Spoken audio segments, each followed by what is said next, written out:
Good evening. It is Tuesday, March 10th. It's 7 o'clock and we're in the council chambers for the city of Platteville in Platteville, Wisconsin. And this is the first meeting we've had since the change of springing forward. And springing forward this year seemed to bring spring along. So I see a lot of smiling faces. I think that's because we can all get outside finally. So we'll start with a call to order and the roll call. Eileen Nichols. Here. Barbara Stockhausen. Here. Jason Arts. Here. Barbara Doss. Here. Ken Killian. Here. Robin Klein. Here. Isaac Stanley. Here. Okay, the first item on our agenda, we're actually going to postpone to a future meeting.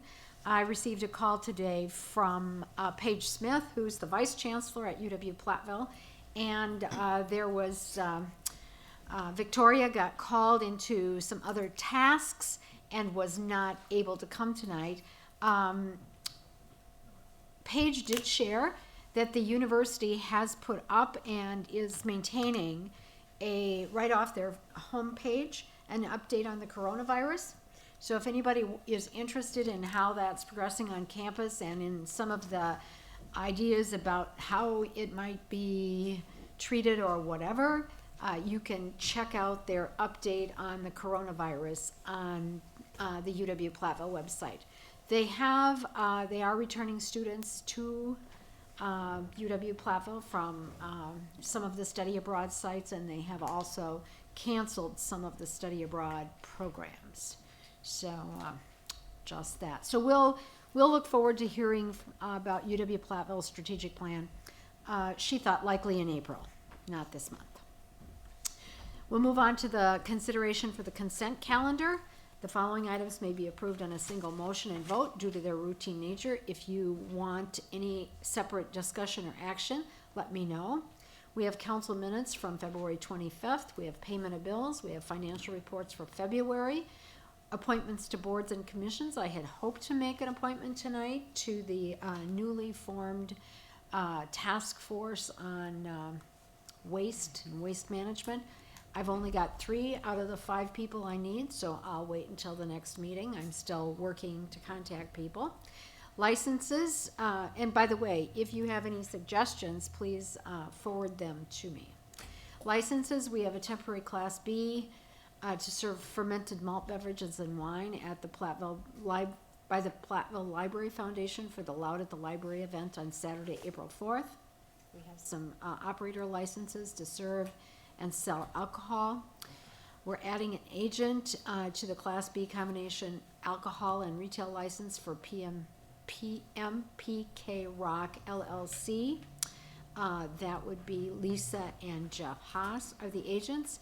And then there's a run permit for the Kiwanis Club for a run on Saturday, May the 2nd, starting at 9 o'clock. Do I hear a motion? I move to approve the consent calendar. Second. Okay, we have a motion and a second to approve the consent calendar as presented. We'll vote. Nichols. Stockhausen. Yes. Arts. Yes. Doss. Killian. Yes. Klein. Yes. Shanley. Yes. Motion carries. Okay, citizens' comments, observations, and petitions. I have only 2 green sheets tonight. One is related to an item on the agenda. The other is our UW Platteville update from Ben.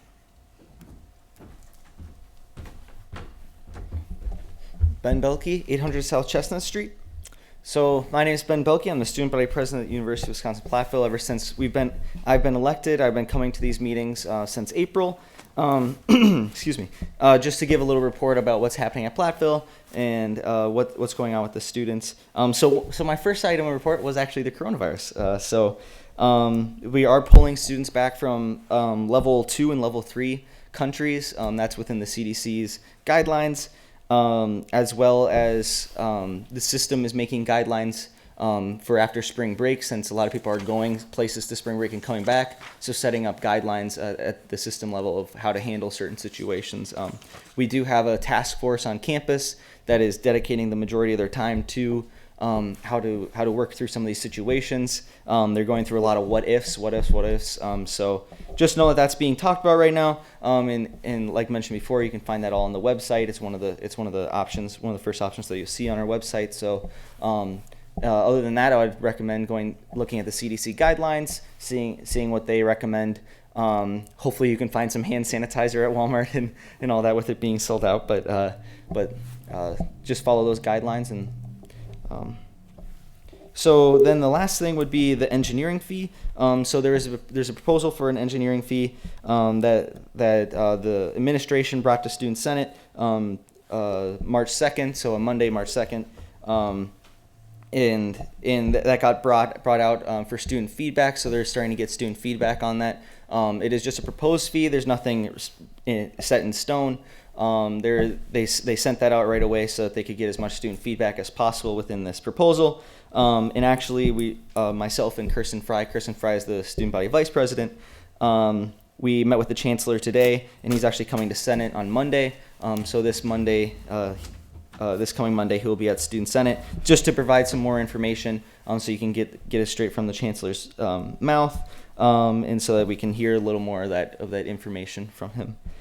So Student Senate's still in the process of hearing concerns, hearing comments, hearing questions, sending those up to the administration, and as well as any information that we hear from the administration, sending that back down the other way. So. That's the process that we're in right now. The university's in the process of listening. I'm sure the students got my email that I sent out about it. So you can look forward to another one coming out about the chancellor coming on Monday. So other than that, are there any questions? All right, thank you. Thank you, Ben. Okay, we'll move on into the reports then. We have board, commission, and committee reports from the Redevelopment Authority Board. Eileen? Nothing to add. The Tourism Committee, Jason. Nothing to add. Zoning Board of Appeals, Robin. Nothing to add. And the Historic Preservation Commission, Ken. No addition. Okay, other reports in our packet were the Water and Sewer Financial Report for February, the Airport Financial Report for February, and and the monthly department progress reports. Any comments, questions, or? Otherwise, we'll move right along into action items. And we have two tonight. First is Resolution 20-04 for deregulation of the Platteville sanitary sewer utility from the Public Service Commission. And Howard? Yes, thank you.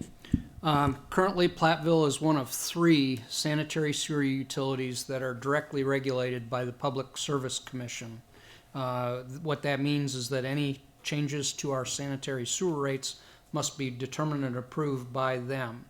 If we were not under those regulations, the Water and Sewer Commission determines sewer rates, and the PSC has review authority. The pro argument is that it gives us more local control. We would have flexibility and authority to establish those rates. Most communities pay an engineering or financial services firm to help establish the rates and to make sure that they're fair and equitable. And so if the city wants to establish rates for phosphorus, for example, we can incorporate those relatively easily into the rate structure. If we want to stair-step the rate structures, for different customers, we can do that. If we want to impose an annual inflationary increase, we can do that. Mainly the con is it deflects local criticism. What happens a lot of times in smaller communities is when it's time to increase rates, members of the public complain about increased rates while on fixed incomes, and in some cases those local authorities defer increases due to local pressure. And so any increases by the Public Service Commission can be deflected. They did it, we didn't do it, they did. But the problem ends up being that if these communities don't do the increases in a timely manner, when they go to borrow money or do something else, they end up having one-time 50%, 100%, or even more rate increases all at once because they hadn't done so in 5, 10, 20 years. The Water and Sewer Commission in February approved a motion to request staff to take action to deregulate the sewer utility. And one of the requirements is that the governing body, you, would need to pass a resolution requesting the deregulation. And we have one of those enclosed. So that's what we have right now. Okay, are there questions of staff on this resolution to deregulate, to request that the PSC deregulate the Platteville sanitary sewer utility from its authority or control? Any questions? Robin? I'm sorry if you addressed it in the last meeting. Was this up for information at the last meeting? Why has Platteville remained one of 3 communities? Mainly for that deflecting the local criticism and probably a little bit of that's the way it's always been, and it's easy to go along when things are going okay. We need to impose some of these other fees like phosphorus and chlorides and things like that. So I believe that we need to have the flexibility to do that locally. Was there a time historically where several communities made the move to dysregulate or deregulate, but we didn't? Like, were prior at some point? I don't know if there was a specific time. I mean, when I came here, there were half a dozen to a dozen, and so now it's down to 3. Yeah, I think as more and more kind of regulations have come from the DNR, that's caused the push. So as, communities grow and they have, more industrial or more residential, and it increases, the control of kind of what Howard's indicating, some of those kind of bucket lists of phosphorus, chlorides, and everything else, that's sometimes the tipping point where communities went, okay, we need to be able to handle this on our own instead of, having a concern where if you continue to delay because of political pressure or just because it's not, the funding isn't there, then when you go to do the PSC, you may be looking at 130% increase. So it's just more of a way to kind of level set every year that you can ensure that your water utilities rates are where they should be. Thank you. What would be like the process in terms of if a rate increase would be presented? Does it like go through the Water and Sewer Commission and then it's got to be approved by that, or what does that like chain look like? Yes, we would be working with the Public Service Commission and our attorneys to set that up. But in most communities, it includes public hearings. So it's not just done by an immediate vote. There's a procedure that includes public comment and hearings. Well, the current process includes, you have to make a case for a rate increase. I mean, the city has had to make a case for a rate increase. That's and correct. And the judging body in this case has been the PSC. I believe that what I hear is the judging body would more or less then be the Water and Sewer Commission. And I don't know if then that would eventually come to the council. I see Adam shaking his head yes. So that, Okay. yeah.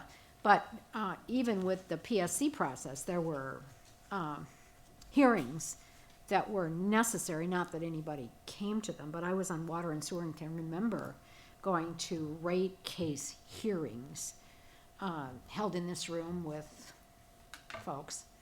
So I think it's a matter of more expediency Yes. for doing it this way. You have more local control, so you can set your hearing dates. You don't have to ask the PSC, we want to have a hearing, and they say, and we say we want it in February, and they say, well, we can't do it till April. and so it gets pushed down the road. And it is true that some communities have seen like double-digit increases because the ball gets kicked down the road so far that it's not feasible, so. Other questions? If not, do I hear any motions? Motion, move to approve Resolution 20-04, requesting the Public Service Commission deregulate the Platteville sanitary sewer utility. Second. All right, we have a motion by Ken and a second by Isaac to approve Resolution 2004. We'll vote. Nichols? Yes. Stockhausen? Yes. Arts? Yes. Doss? Yes. Killian? Yes. Klein? Yes. Shanley? Yes. Motion carries.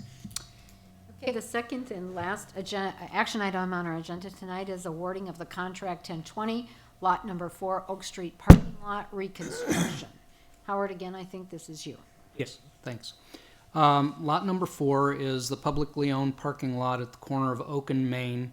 We have 21 total stalls, 11 of which on the west side are reserved parking, where we rent those out. There's 1 handicap parking stall and 9 other stalls on the east side. Those are 3-hour parking during the day and no parking 3 a.m. to 6 a.m.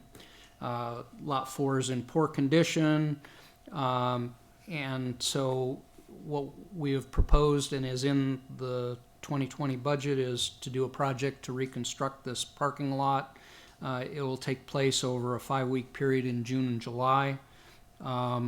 We have plans to accommodate the renters during the project. We conducted a bid opening.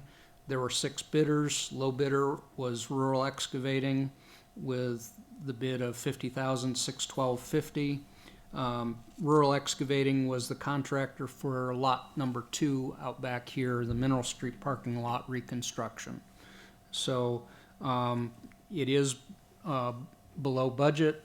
We recommend award of contract 1020 to Rural Excavating at that bid price, $50,612.50. If you have any questions, Dan Dressens is here. If you have any specific questions on this. Okay, questions on the reconstruction of the Oak Street parking lot? Ken? I just have a comment, and my comment is I'm concerned that there's enough in the budget to carry out this project. I'm for the project. There's considerable settling on the side toward Oak Street and not toward the other way underneath the pictures, whatever you want to call them. So I am for the project, and I hope it's going to last 15, 20 years. I would hope so, Asphalt too. is supposed to last 15 years. You're going to do partly concrete, right? We're going to do the entranceway in concrete because of the garbage trucks that come in and out there, but the rest of the lot is going to be in asphalt. So have there been borings? No, we're just going to dig it up and see how see what the conditions are underneath as we go. So the bid included how much gravel then? 12 inches of gravel. And any other fill? I mean, that one hole is like knee deep. Well, they will need to move the subgrade around so that gets filled in properly before the gravel comes on. And so, yeah, that's all part of the excavation and preparation of the subgrade for the work. Like Ken here, I have some nervousness about this parking lot, having stepped in that hole more than once. Do you have numbers in terms of the cost difference between asphalt and concrete for the project? I don't have them right here. I'd have to.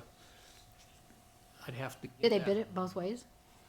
No, we didn't bid it both ways. We bid it, like I said, with partially in asphalt, most of it in asphalt, and then the area that had the heavy trucks in concrete.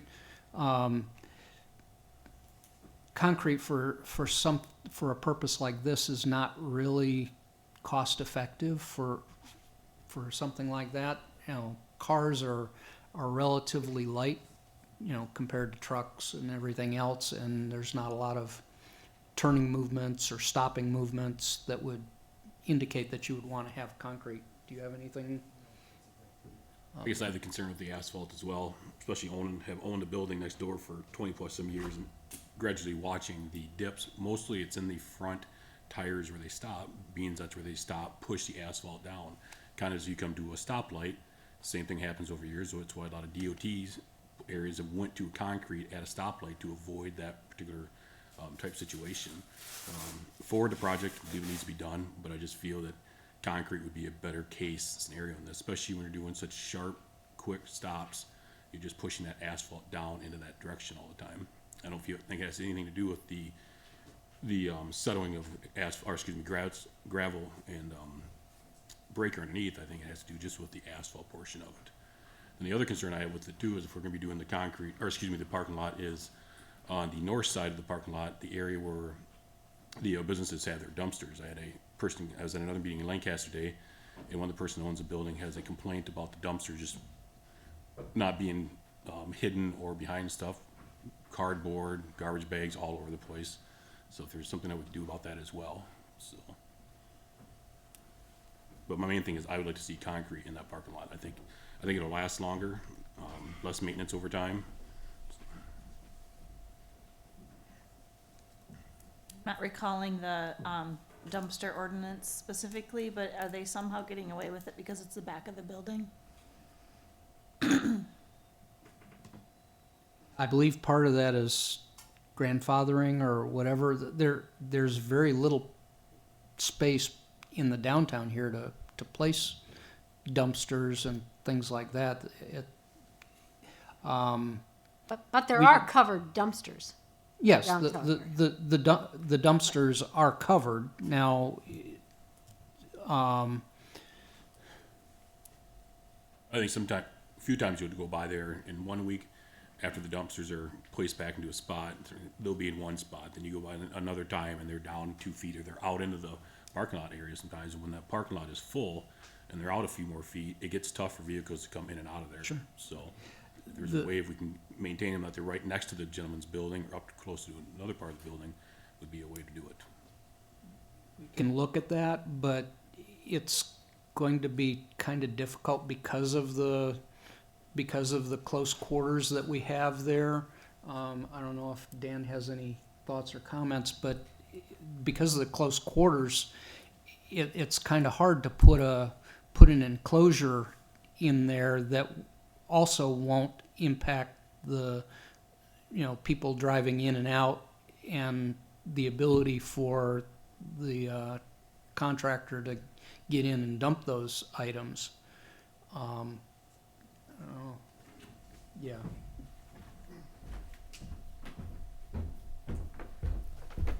Dan Dressens with Delta 3 Engineering. Also, the property line for those places are literally their back doors as well. So I think there must have been an agreement at one point in time that allowed them to be on city property. The city's owned that since 1980 something, Howard, when there was a survey. 82, 83. Yeah, when there was a survey completed. And that building has been down since about that time as well. I looked on the Wisconsin Historical Society at your guys' former builder, Isaac, and that building was gone back in 1982. So that's been that way for a long time. Not saying that's right, but that's just how it's been. So coming up with a location to put dumpster enclosures, there's not just the turning movements, getting access into it, but then for the snow removal. Originally, we talked about putting the decorative railing along Oak Street as well, but the street department there's such a narrow area in there that was difficult for them to maneuver, with that that fencing up there. So. And while Howard was talking, I ran out the number difference between asphalt and concrete for the remainder of the parking lot. So as Howard mentioned, the entrance already has 20 feet of concrete in there. But then the remainder of it, there would be about $45,000 to $50,000 additional to go with concrete versus asphalt. So it would double the cost of the project. And not disagreeing that the concrete would be a better situation in here because of people stopping and those tires making those ruts. However, at double the price, you got to look at the cost benefit analysis. How thick will the asphalt be? It'd be 3 inches. 3 inches. Yep. Two layers? It'd be 2 layers, correct. Inch and a half, inch and a half. How does that compare to a street? The same. The same as a street? Yep. Yep. And we're putting the same amount of gravel underneath this street as we do the majority of them. When they reconstructed the parking lots out back here, there were some depressions here as well. And so what they did is they used some of that existing gravel. While we couldn't reuse it for the sub base, we were able to use it to help modify the subgrade. And rural excavating, when they did this parking lot out back as well, there were a couple softer areas where they were maybe took out an extra foot to 2 feet, just because they ran into an old foundation where maybe the material that they used to backfill wasn't the greatest. And so that's what we're anticipating here as well. I assume that's an old basement. Yes. Yep. So the question is, what's been filled in? Correct. And we Used won't. for fill. Yeah, and we won't know that until we expose it.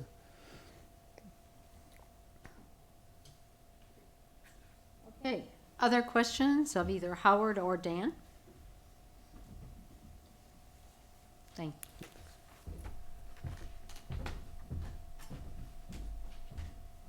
I don't have a question, but I would say that the parking lot that we're pointing to behind this building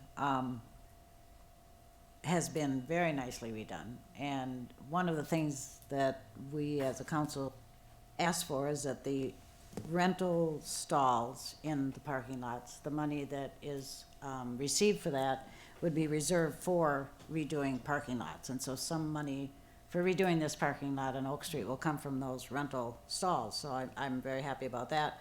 And I do think that rural did a very nice job on the parking lot behind here. And I'm confident they'll do a good job on Oak Street, and it will definitely be a big improvement. Okay, folks, if all the questions are answered and concerns raised, are we ready at all to take action on this? Make a motion to award the contract 10-20, lot number 4, Oak Street parking lot reconstruction to rural excavating at the bid price of $50,612.50. Second. A motion by Isaac, second by Eileen to award this contract 1020 for the Oak Street parking lot reconstruction to rural excavating. We'll vote. Nichols? Yes. Stockhausen? Yes. Arts? Yes. Doss? Yes. Killian? Yes? Klein? Shanley? Yes. Motion carried. Okay, we have no other action items tonight. We do have several information and discussion items. And so we'll start with A, resolution to terminate tax increment financing district number 4. And Nicola, I believe this one is yours. Yes, thank you. So the tax incremental financing district number 4 was created under state statute section 6646. It's been open for 23 years. It has covered its project costs, and we also extended it by 1 year for the affordable housing program. But now it is time for that TID to close. And initially this was brought forward as a resolution for the council to consider to close the TID. But then there was some action taking place at the state with both an assembly bill and a Senate bill that would potentially increase the number of years that a TID could be extended under the affordable housing extension. So those bills were being considered. The latest update on that is that it is now in the Senate, and it has been referred to the Committee on Economic Development, Commerce, and Trade, and a Senate hearing has been scheduled for next week. Actually, yes. So there is a possibility that this might still pass and be signed by the governor, and the league told me that it is not dead.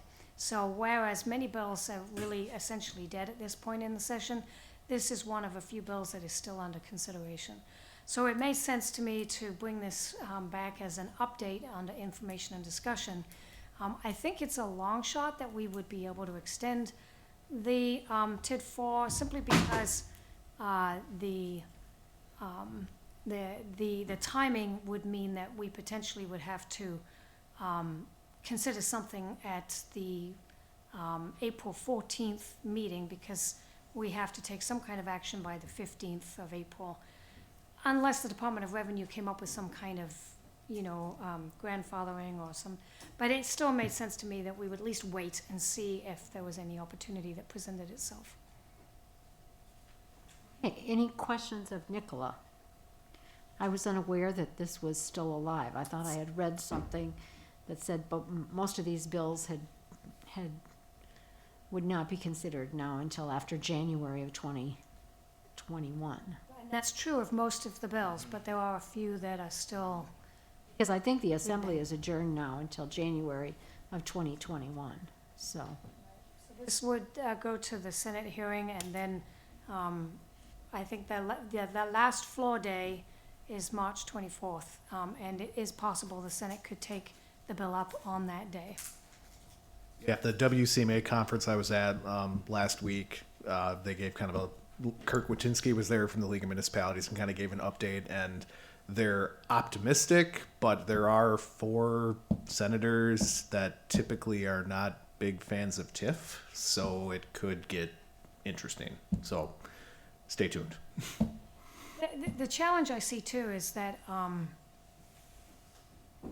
not sure if the governor were to sign, if it were to make it through the Senate and be sent to the governor and he were to sign it and it became law, there would still need to be some resolution that the council would need to pass, I'm assuming, and there would have to be more identified projects, and the wording is changing in the bill. So it's a pretty high mountain to climb, even if it came into law. But again, it seemed prudent to at least wait and see what happens. Any questions? I have one. Ken? Page 2, the last item, be it further resolved that the city of Platteville shall accept all remaining debts. You didn't check that, so I assume the city will not accept.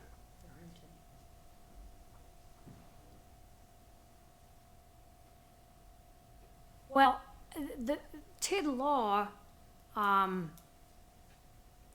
requires a city to assume the debts of a TID if by the time the TID is closing that there are still debts that are unpaid.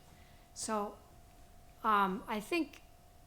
Well, you didn't check it. But in this case, there aren't debts that are unpaid. Is that what you're saying? Well, after the final audit is done. So with TID 4, there is excess increment that will be distributed when it closes. There's a little bit, about Right. 15,000. So that's why you had to choose either one or the other. Generally speaking, you're not going to have a situation where a TID has just zero, because of the way the timing of an increment works. You're either going to have a little bit or a lot of fund balance to distribute, or you're going to have debts in the TID that have to be covered by the municipality. So in the resolution, you would check one of those 2 boxes, but not both. Okay. That's the way I read it. Any other questions? Okay, thank you, Nicola. Let's move on to the RFP, request for proposal, Fire Department Comprehensive Analysis. This was presented last time as an information item. And Adam, do you want to, I don't know if anybody's talked to you or... I haven't heard anything, so just to kind of update you guys on kind of the process here. Again, this one's up for just information again for you guys to kind of review. So this is kind of your second chance of seeing this. So the game plan that we've kind of established is I have scheduled a couple of different meetings here throughout the rest of the month. So on the 18th, I'm actually going to be meeting with all of the fire district members to kind of show them this and kind of get their input and see where their thought process is. Then on the 23rd, I'm actually going to be meeting, Ryan and I are going to be meeting with the actual volunteer firefighters to kind of show them this and get their input. And then we have scheduled on the 24th now a special work session for the council to kind of really do a deep dive into this. So again, how this is currently slated is essentially there's 8 scopes of service that could go out for an RFP. There's 3 firms for sure that we know would be very interested in kind of submitting to the RFP.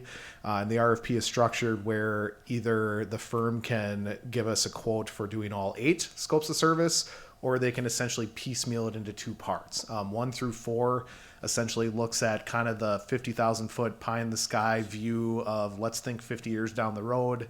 What does that mean for the fire department? What does that mean for volunteers? What does that mean for a regional approach? That kind of thing. And then 5 through 8 really kind of gets into the nitty gritty of, okay, let's look at particular locations, let's look at the building, let's look at equipment, and kind of start looking into those conversations. So again, this is just kind of the rough draft version based on everything I've seen and kind of some similar RFPs that have been done by other municipalities. So kind of over the next couple of weeks here, our job is to really kind of, tear this thing apart and make sure there's things that if we want things, we'll put them in. If we want to take things out, we can take them out. So that'll kind of be the focus here on the 24th. But again, if through the process, if you guys have any questions that you see when you're reading this or comes up, more than happy to kind of answer them or do some additional digging or research for you. With the fire district, that would be with all the townships. Yes. Soon, Yep. and the fire department itself, and then our work session. We talked about reaching out to Southwest Health, the Platteville Public Schools, and UWP. Yep. So I will do that as well. Okay. So that we kind of get from a wide variety. Ken? I had the opportunity to meet with Dan Dressens and Howard Crowfoot recently, and I asked the question about what is the condition of the subsurface drainage going from Main Street to Pine and beyond. So I guess I'd like Howard and Dan, either one or both, to comment on as far as condition of that drainage area. I'm not bringing this up as far as against the project, against this location. In fact, I like this location to be considered strongly, I say at this time. So the location I'm thinking about is Main to, Ellen, and then to Pine, and then to water, surrounded by those 4 streets. Do we have are we going to have a work session on that drainage area? The reason I asked it is because Dan's here tonight and Right, I know, Howard's but here. have we, I believe. We were thinking of having a work session on the lower portion of Water Street in April, but we could add that portion in with it if you'd like. Yeah. In general, that area has many multiple different types of construction. Some are older, some are newer, some are in better condition than others. It depends on what you're going to want to do. As Mr. Killian said, if you're thinking of using the entire block, we would probably want to do something with that. And a study like this could look at alternatives. Do we want to continue to have this drainage way go underneath the block, or do we want to turn it and have it follow the streets? There are multiple ways of dealing with this sort of thing. If we want to keep it underneath the block, then we would need to design whatever goes over top of it accordingly. And that would need to be part of the RFP. The issue is this watershed is a bigger issue. I mean, it's an issue from the high school on down. I don't know if many council members know, but this, there's basically a drainage pattern, for lack of a better word, that starts at the high school and goes behind houses along Water Street. Mm-hmm. And when it gets to Furnace, is that about right? When it gets to Furnace, it goes under. There are culverts underneath each of the roads as you work your way south. It goes underground completely, if you will, just north of Main Street. It goes underneath one of the buildings on the north side of Main Street. It goes underneath the current fire department parking lot, goes behind the subway, underneath the intersection of Pine and Water Street, and daylight's out behind.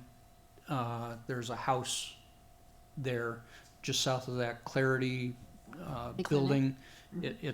it daylights there for a ways, and then it goes underground again, just above the Edward Jones building, and then it stays underground from there all the way to the Roundtree Branch by Super 8. And it was last year that we had a major repair that was done on Alden. At Alden, Alden, yes. yes. And it was in conjunction with that particular watershed and that particular, for lack of a better word, I'm going to call that a waterway. It's not a waterway. Yep. It's where the water goes. So that's a whole process. And so I think it would be relatively important for us to have an understanding of that. And so I would, Ken, thanks for bringing that up. And I think the best way to handle that is by having a work session so we have maps and people can understand where we're talking and what we're talking about. So we will schedule that for April as we move along this process. Is that April 24th? I don't know which it'll be. Well, I think it was going to be the second Yeah. meeting in April, after the new council members. yep. Okay, so that's, any other comments on the fire department comprehensive analysis? Otherwise, we'll move along to chapter 6, amendment on animals. And this is Joe, but Joe isn't here. Joe isn't here, so So that gets to be Adam. that gets to be me then. Sure. So I'll take it from there. So obviously, if you remember the last meeting, this was kind of brought up as the first time this has been brought to the council for review. It was with the Plan Commission for a couple of months, looking at different options and alternatives. And based on some of the feedback that was received at the last meeting, there were some proposed changes to the document. There now is under 6.05, keeping exotic and farm animals. We have added llamas and alpacas to the list of farm animals that are allowed only if adequate land area is available. And then we also added in wolf dog hybrids to the list of illegal animals. And then after talking kind of through the process and having our legal advisor review it, there is now an official appeals process that has been added for anyone that feels, any of the changes that are made or throughout the process that they want to try to get a variance or they want to appeal. The new language basically says that what would happen is it would be very similar to like a variance request where it would go in front of the Board of Appeals, and the Board of Appeals would have an opportunity to, it just gives basically residents and business owners another opportunity to go in front of another committee and kind of express their concerns with any of the changes. Also, what Joe did is based on some of the feedback, obviously we heard from a resident who had concerns about some of the numbers and kind of the, how they came up with the certain square footage of homes.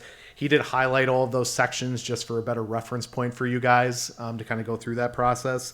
And then also I believe attached as well as the packet is the information we did receive from our legal advisor in regards to kind of some questions about grandfathering and can the city make changes to ordinances and amendments. So that's kind of where we're at. So again, this is another opportunity to kind of look at everything and have everybody talk about questions and concerns and reasons for going forward and reasons against. So that's why we're here.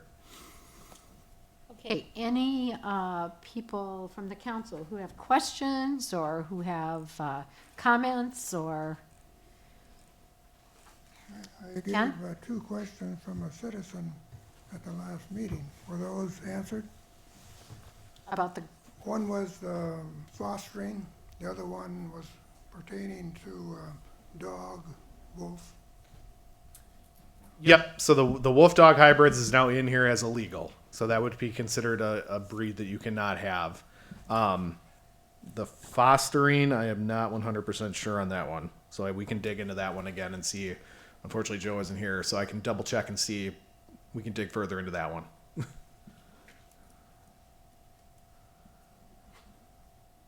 other questions from council members? Where's the statement as far as dog, wolf illegal? Can you give that number? Yep, it has been added to 6.05. 6.05. 12. Page 12, yes. Page 12. Yep, under 3 it has canines and then in parentheses wolf and then wolf dog hybrids.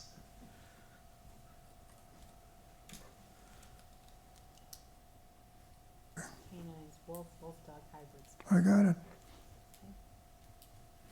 I was able to read it. And from what I understand, looking at the legal opinion from the city attorney there, so that would not be able to be grandfathered use then, correct? That is correct. Yep. Be aware of any wolf dog hybrids in the city or? No, I'm not talking about for the wolf dog hybrid, I'm talking about for the kennels. Right.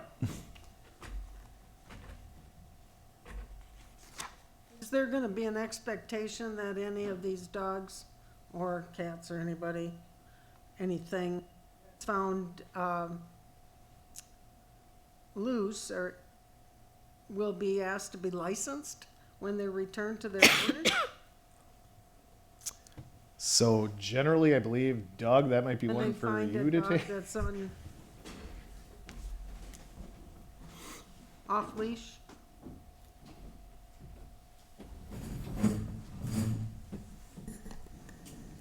What are you inquiring about now? If an animal is deemed to be running at large, found on any street or alley or park, when they're returned to the owner, are they expected to be licensed at that point? Currently, the only animals that need to be licensed in the city are dogs. But if you return them, you're gonna expect the owner to license them, right? Try and get compliance on that, yes. So is there a fine if you don't have a license? Sometimes we try and get compliance first, and then, But is there a fine? yes. Okay. I just want to take this moment to reiterate a desire to have an electronic payment for dog licenses.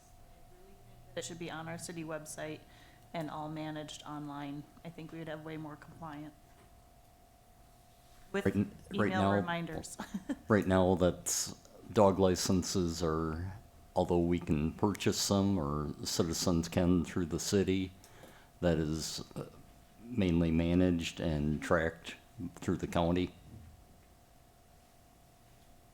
The county sells our dog licenses? We get our dog licenses through the county. But at the beginning, it says the city. Now, it used to be, you went to the police department. So now it'd be no longer the police department? Actually, the finance department. Correct. That receives those payments, but it's, but the program is run through the county. But we receive payments, and then those payments are submitted to the county, I believe. Correct. Does that mean none of that goes to the city? I'm not sure. I don't believe that right now that any of it does. There might be a nominal amount that the city retains, but I can look into that. My concern was that they're licensed, since we're saying that we want dogs to be licensed, and then when we find them running in the streets and the owner comes to pick them up, that they license them, pay for a license. Correct. I mean, that should be mandatory. Right. Yes. Yeah. I mean, there should not be a question. I mean, in other cities that I know of, if your dog is caught running at large, you not only get a fine for the dog running at large, but if they don't have a license on them, you also buy the license and perhaps even pay a fine for not having purchased one earlier. It's typically how we handle it. Thank you.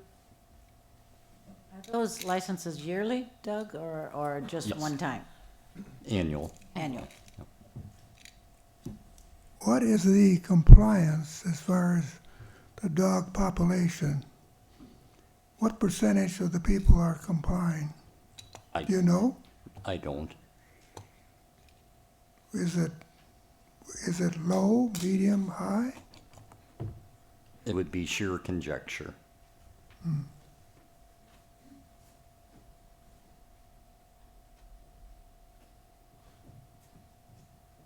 Okay, any other questions from council members? I did have a couple of citizens call me and comment on this ordinance and show support for this ordinance.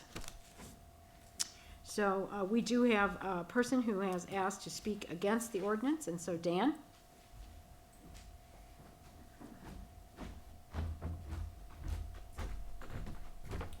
All right, Dan Winch.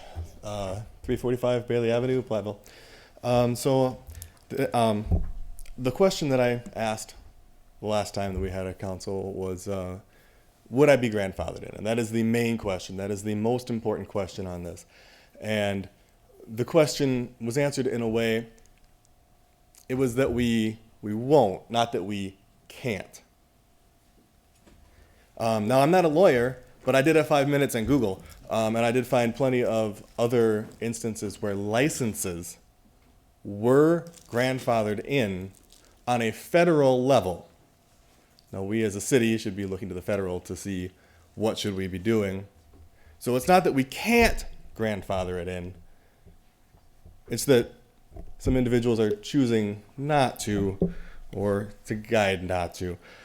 So if we do ultimately not grandfather in my kennels, it becomes a problem because when I go to renew my kennel license in 2021, I will no longer be able to comply with all the new stipulations. And I detailed a series of those the last time that we had a meeting. And the one that I did miss one, so I'll add to it that one of the other ordinance changes that are proposed here is that the kennels must now be 10 and not 5 feet from the property line, which is interesting because when I went originally to get this, I went to Joe and detailed the exact layout of my property, and there's exactly one spot on this property, and it's exactly 5 feet from the property line where this will fit. And so the fact that we're talking about moving it to be 10 feet now feels a little like I'm being picked on. And being that I am the only one who's had a kennel license in the last 30 years, this really impacts me more than anyone else. So I'll ask this.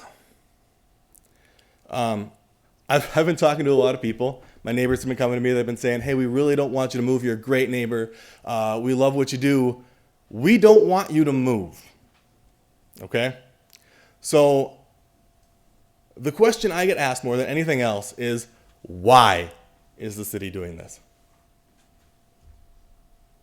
Is there an answer? Anyone who's worked on this, what purpose does the city have in changing the private kennel license ordinances? The animal ordinance? Yeah, the private kennel specifically. What purpose, what good comes of it? See, I couldn't come up with anything either. Well, no, I guess it's just like, I said to someone recently, one of the things that we should be doing is reviewing all of our ordinances on an ongoing basis, whether it's 5 or 10 ordinances a year, but, Okay. these should be reviewed on an annual basis. And so that the language is current, so that the statutes are current, so that we are under current. This has not been a practice, but I believe our new city manager was actually surprised that it wasn't a practice, that we weren't doing a regular review of ordinances. Now, as it happens, the Plan Commission took up this ordinance and is taking up ordinances on zoning. So, why? Because it's time we take up these ordinances, just like it's time we took up an ordinance on fill and the operation of wood burning exterior stoves in the city. There's a lot of things that a city has requirement to do. Right, and there's absolutely nothing wrong with reviewing Right. their laws. Right. However, if you are reviewing a law and you are not fixing a problem, but rather creating a problem, you don't fix something that's not broken, right? That's a pretty common amendment. Everybody knows that. So there's no actual problem here that's being solved.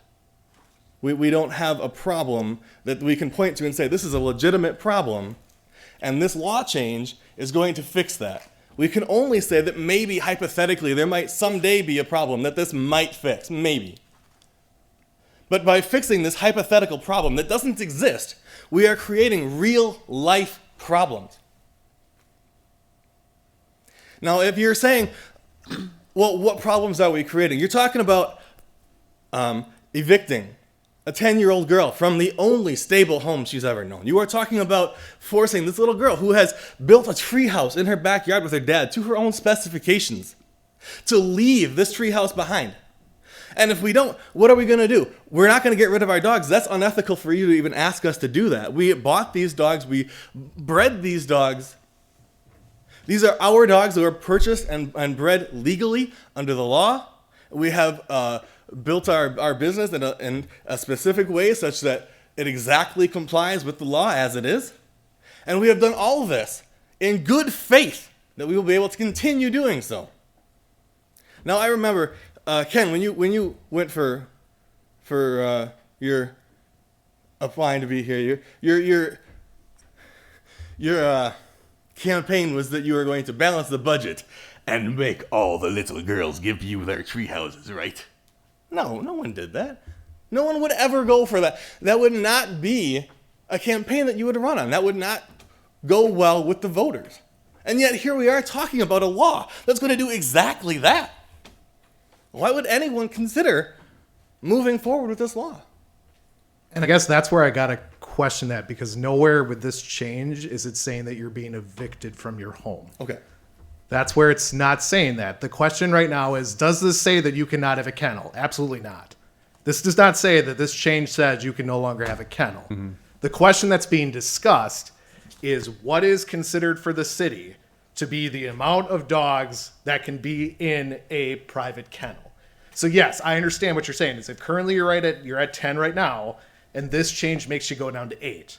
That doesn't mean that you're evicted. That means anybody who wants to run a kennel business in the city is now under those same requirements. This is not with regards to the business. This is any kennel. So if we have 5 dogs, personal dogs, right, we will not be able to have 5 dogs under this ordinance because we do not have a sufficient amount of property to comply with this. And Sure. there are a series of 5 or 6 other things that I said last time that would force us to not be able to have that kennel license. Now, I'll ask you. Sure. We're not going to get rid of our dogs. It's out of the question. It's not happening. Mm-hmm. So now what?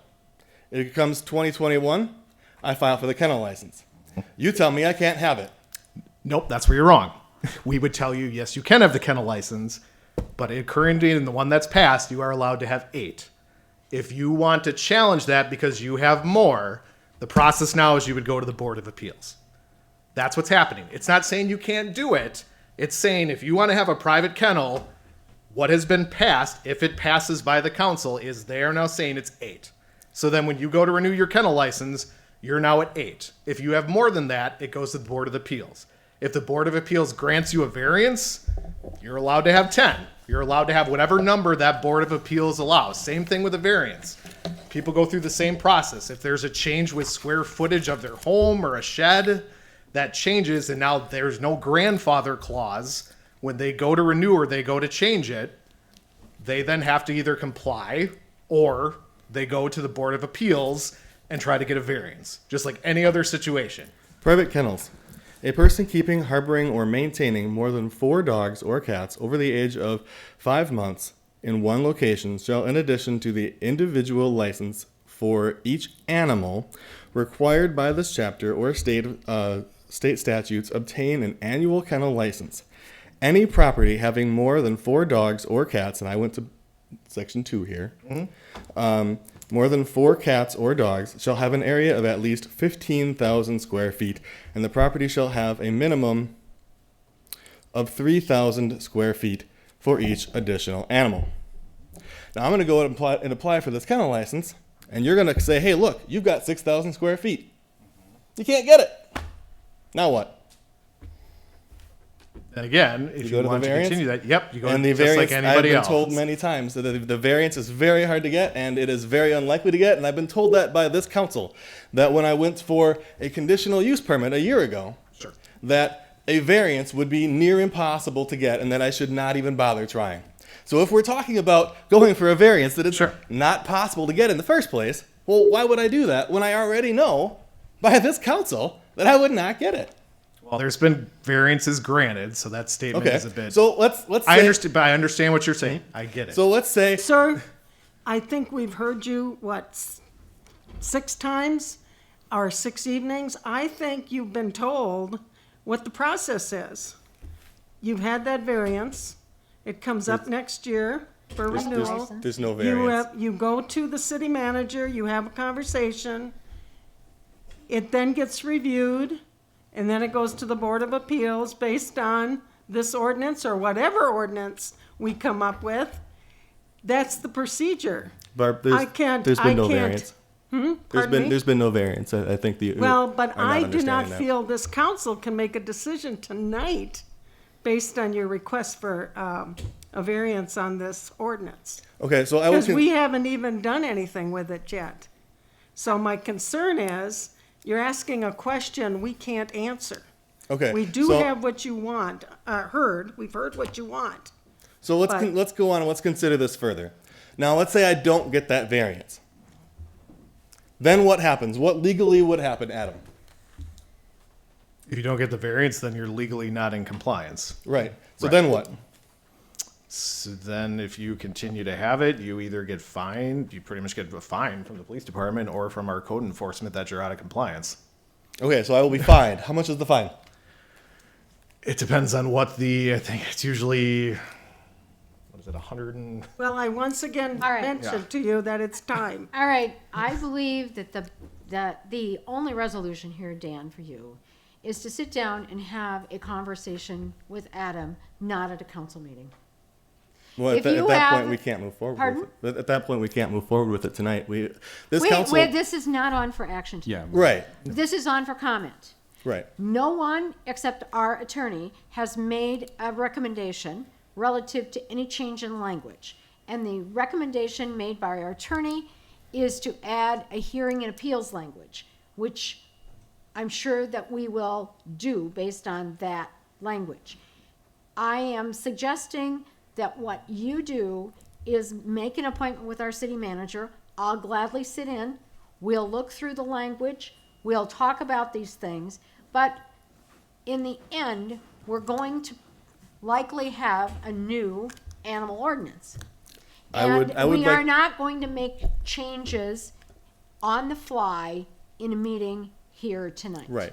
I guess if no one has made a suggestion, I would like to propose that the private kennel section be left as is. The other sections, I see no problem with changing, but my proposal is the private kennel section is not broken. There's no reason to fix it. We'll create real problems if we do change it. I would like to propose we leave that section as it is. Could you also, if, to put the onus on you a bit, would you be able to provide us with some sort of information that justifies square footage per dog, especially large dogs? You asking me this? Yeah, because really, I mean, this process, this is, I think the moment in time in this process is for you to say, this is the points I take issue with, and this is why I take issue with these points. And I'm sorry, you did miss the last meeting. I went through Yeah. line by line Yeah. and detailed those things. But just as you asked this council to substantiate why we picked the numbers we did, and they were not picked based on your numbers. In fact, tonight I provided Adam, I went back and looked at my notes, and we pulled ordinances from Monroe, we pulled ordinances from Verona, we pulled ordinances from Whitewater, we Right. pulled ordinances from all over. Some people have as few as 4. Or In 2, fact, yeah. or 2, as few as 2 animals. So I don't believe that we were excessively restrictive in 8. It's true that we didn't have cats before, but the whole discussion of cats came up, and that got added because of the discussion about the difficulty, multiple cats. So, as I said, you've given us your feedback. Leave the private kennel section as is. We'll review that, and we'll put it on again for information at the next meeting. Before I'm done, I would also like to say that our dogs are are enjoyed by tens of thousands of people every year. The fact that we do have the dogs, the kennels, the stuff that we do, it does bring in extra additional money for the community. It is a very good thing for a very lot of people. We take our puppies down to campus, and 500 people at one point on the one day were able to enjoy the puppies when we took them down for a puppy visit. We do a great thing for the city of Platteville, and it is I believe that we should be able to continue doing that. Another thing that I would also like to mention, the last time that we had a meeting, there was a discussion about this was brought to the student body, and I forget the gentleman's name right here, but yeah, you. You had done some kind of research on the student body to see what the students thought, and I think that if you look at, well, there's a market bias. What's the word for it? There's I forget the word, but it's a specific bias. University students are not allowed to have dogs in the dorms, right? We all know that. Specifically, they're not allowed to have 4 dogs or 5 dogs in the dorms. So the fact that we're asking university students, well, you guys are great, it probably doesn't impact you guys very much. And so if we're going to be asking people, is this something that we should be doing or not, we should probably be asking the people that it would actually impact. Okay, thank you. And Yep. and I think that that Ben, that you perhaps mischaracterized what Ben had said. Ben basically said that they took a review of the items on our agenda, and as their team, as their executive team, they looked at it and said, will this impact students, will it not? So they didn't survey the student body or go out and ask the student body. Their question was, if this ordinance is enacted, what impact does it have on students? And I believe you said that there was no impact. Nope, we're gonna move on. We've got several other items on our agenda. All right, so can I have a So- meeting with you guys then after Yes. at some point? Yep, Okay. okay. Moving on now to the next information item. This is the conditional use permit request for 170 South Chestnut Street. This would be Joe. Adam, are you ready? Yeah, sure. Okay. So this was a conditional use permit that went in front of the Planning Commission at their last meeting. Essentially, the First English Lutheran Church at 215 West Pine Street owns the adjacent property at 170 South Chestnut Street. The property was previously used as a group home and most recently as a single-family home. The church would like to maintain some residential use of the property, but would also like to use the house for some church ministry and other church-supported activities. This obviously use requires the approval of a conditional use permit. So that went in front of the Planning Commission, and the staff at that time recommended approval of the conditional use permit to allow the First English Lutheran Church to conduct various church-related activities on the property. And the Planning Commission considered this request on March 2nd and recommended approval. So now is it in front of you guys. So, not for action tonight, but does anybody have any questions on the First English Lutheran Church request for the home that they purchased at 170 South Chestnut to be the home of, I think it said Lutheran Campus Ministry plus perhaps an apartment? Correct. Looks like the only change that we made to the property at all would be just the addition of a sign. Yep. The what? Isaac, I didn't, Oh, sorry. The only exterior change to the property itself would just be an addition to the sign. A Home's sign, gonna stay the that's it. same, parking's gonna stay the Yeah. same. Correct. okay. Next on the agenda was a conditional use permit for Alliant Energy at 1295 Southwest Road. So this one again went in front of the Planning Commission on March 2nd, and Alliant Energy currently operates the Pioneer Electrical Substation on the property at 1295 Southwest Road. They would like to undertake a rebuild and expansion of the substation, which requires the approval of a conditional use permit. The proposed reconstruction of the Pioneer substation will replace the aging electrical equipment and also raise the level of the substation to reduce the likelihood of impacts from local stormwater or regional flooding.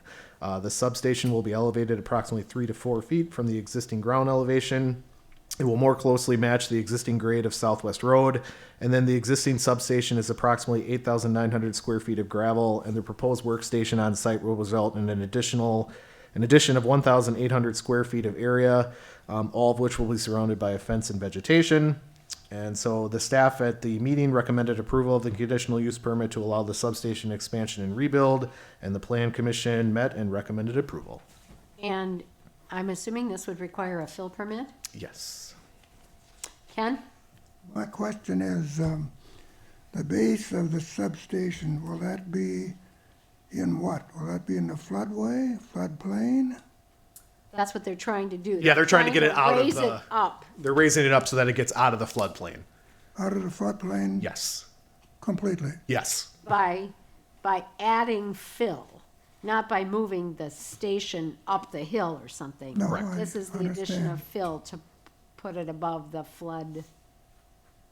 And there should be a record from the state as far as where the floodplain is. Yes. The floodplain map, I haven't looked at it specifically in this location, but it's based on the Roundtree itself, but there's also a drainage feature that runs through the back corner of the property.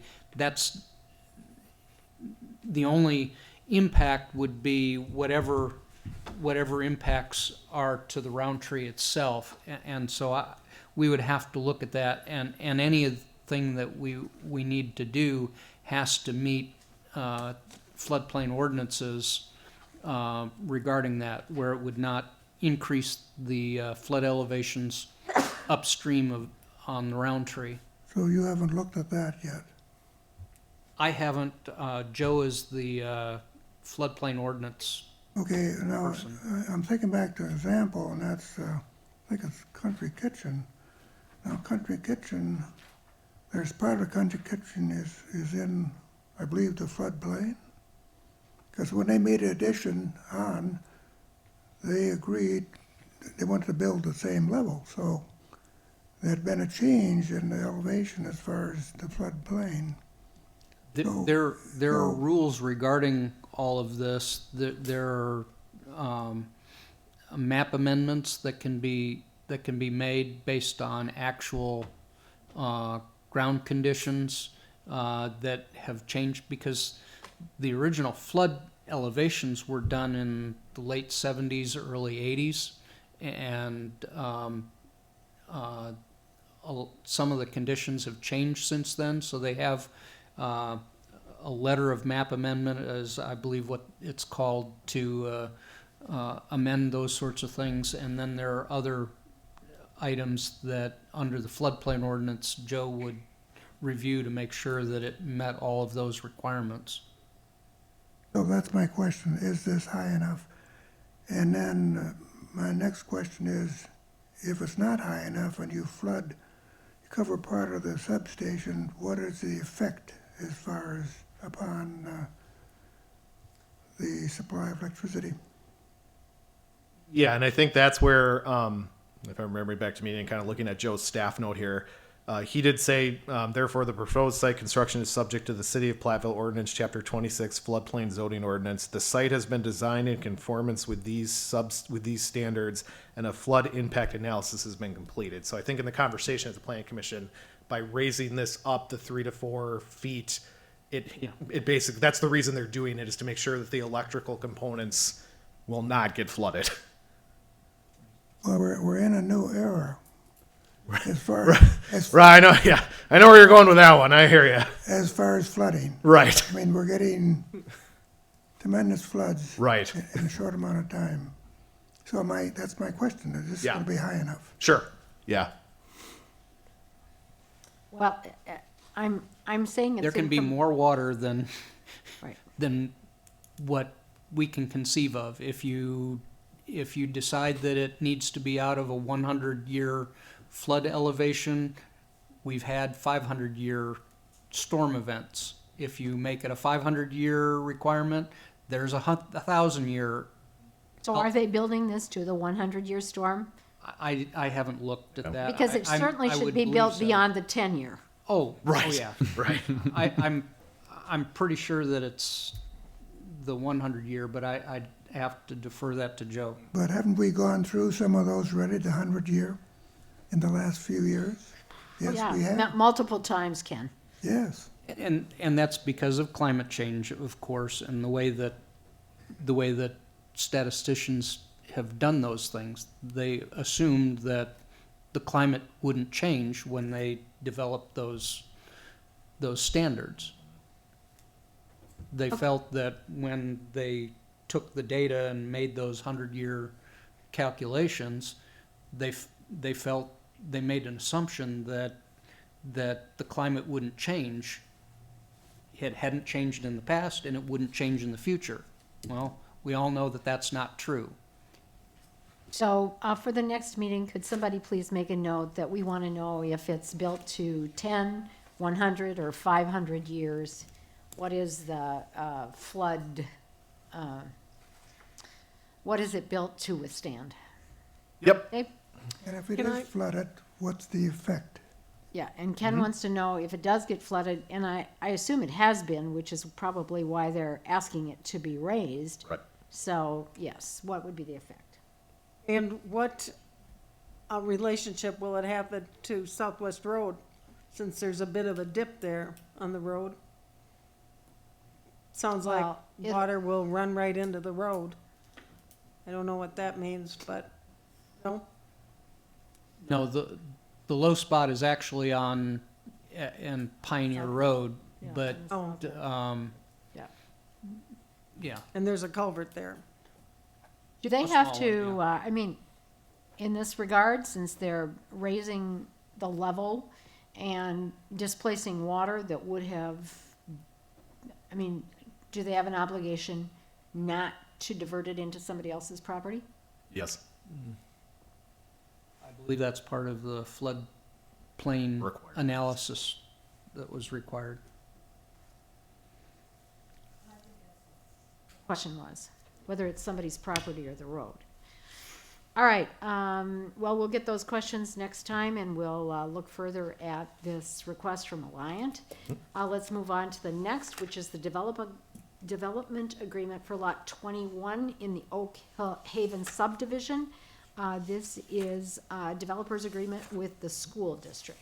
Correct, yeah. So if you guys remember, at one of our meetings here, we approved to essentially deed or donate Lot 21 to the school district for the use of kind of expanding their building and trades program.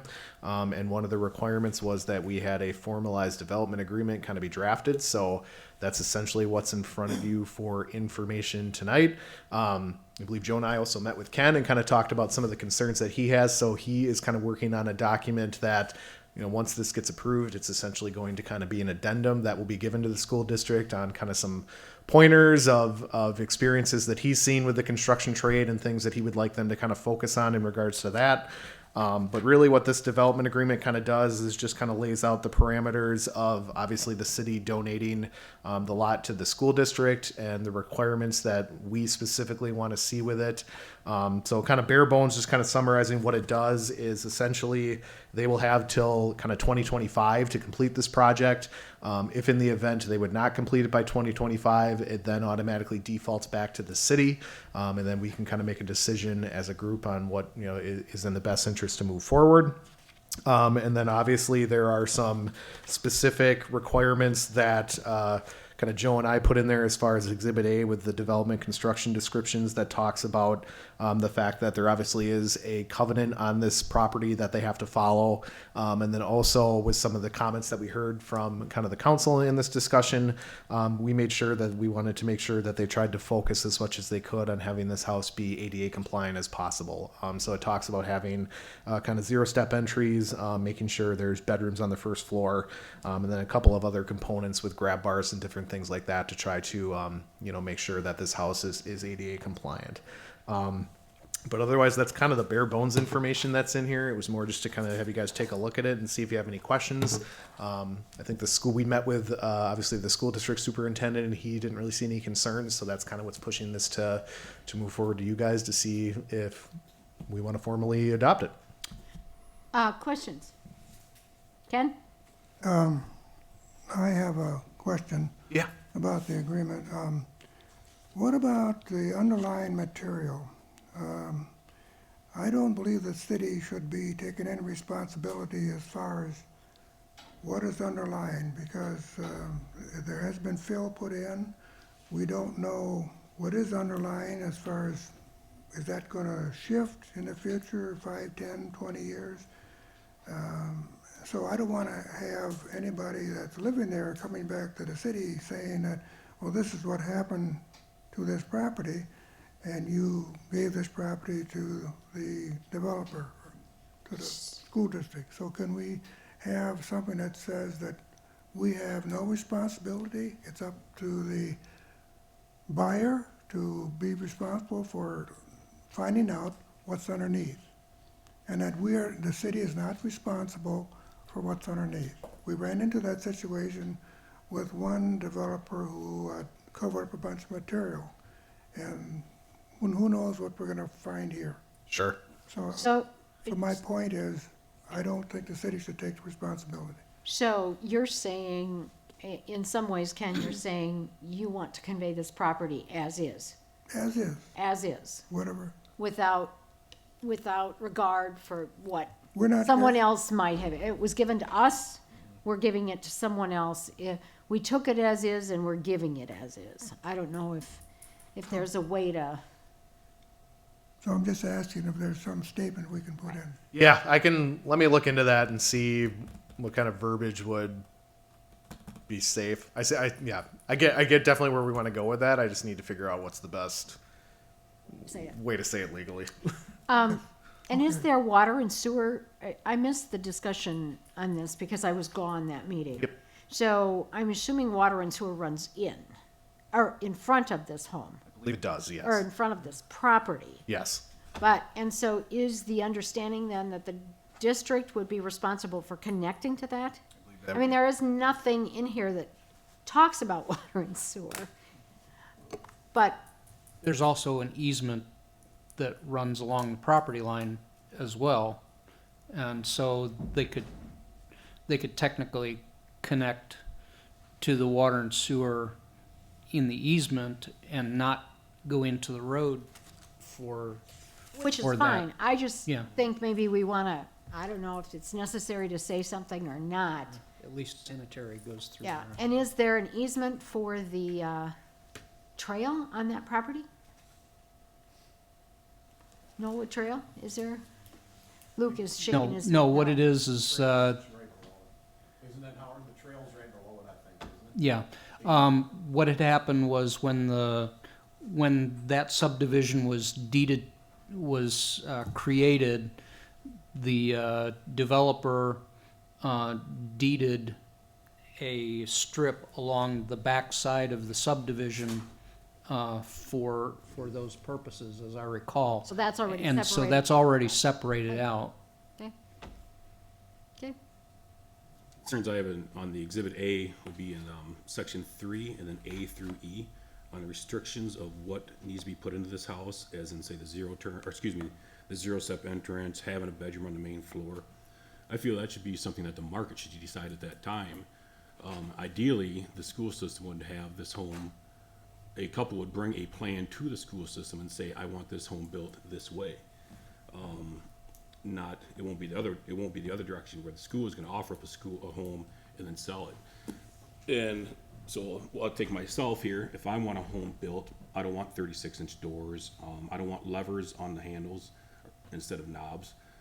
I can tell you in the city of Platteville, for a zero entrance home, ADA compliance home in the city of Platteville, the last one built was in 1997. There has been one built since then. So again, it should be something that the market at that time demands and wants to be built, not the city at this time 5 years beforehand saying you need to build this type of home because you might not sell that home. So Is the school in the project to make the largest profit margin? well, it's not possible? profit at all. I'm talking about having a home built. If I come into, we'll say myself again, if I want the school to build this home because I want them to build a home as this project, it doesn't matter if they make $1 or if they make no money. I want the house that I want built, not what they built. They may not sell that. I'm It saying doesn't that matter if it's that's for saying profit or that the not. school's building to market demand as opposed to they're building for construction learning Well, that's what- and create a home that is providing a resource that wouldn't otherwise be provided to the community. You can build a home anytime to have that, for that, to meet that demand. But I'm trying to tell you, since 1997, nobody's asked for a home in the city of Platteville that I'm aware of since that date.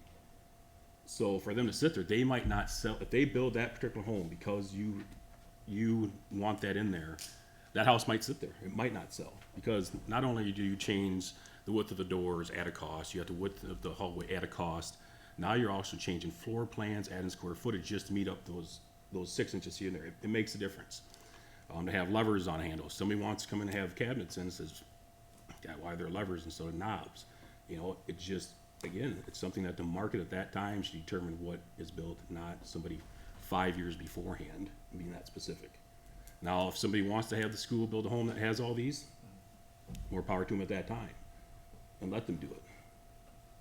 I don't know if the school wants to weigh in more on this topic, but I don't know that free market demand is necessarily the driving force for the decision. I think ADA compliance is something that may need to be advocated for, so. Yeah, I think the only reason we put that in there is that was the feedback we got from the council, was that they wanted something to be more ADA compliant. If we don't want to go that route, we can So certainly. Exhibit A is part of the development agreement, that's this is a must. Correct. Okay. I see Kurt is filling out a form so that he can have a, just hand it to me as you go Tell us by. what to do. Okay, Kurt. Kurt's on the receiving end. Are you on the receiving end of this? Well, the school district. Yeah.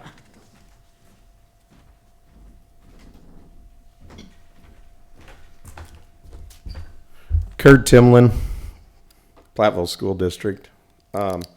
So to kind of explain where we envision this might go, we don't know yet, obviously, because it's brand new, but where we believe and where we would hope this would go is the school district really doesn't want to be, if we don't have to be, in the spec home business.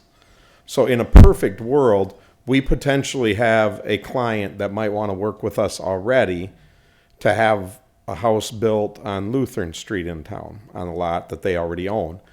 And that would be kind of our start, hopefully, to the program. Then where do we go next? We don't know, obviously, but hopefully if this is available to us to use, that can be kind of our ace in the hole, for lack of better terms, that we could go there next. But hopefully if we get one built and people like the product and say, hey, this makes sense, you guys built a nice affordable home for this couple, could you do one for us? Similar to what the university used to do. But now if we have this lot available, and there isn't a lot available in town, we can say, we could build for you up in Knollwood, but now they would come to us with their house plan that would have to meet, obviously, there is 2 covenances up there currently. So they'd have to meet the covenances anyway, but now we would be building it to the home that they want. And then hopefully that means that, of course, they have already got their financing, they've got their ducks in a row. So now we don't put the city or the school's finances at any risk at all, right? To have a classroom. Our goal is to have a classroom for our students and be able to teach our students the process, obviously.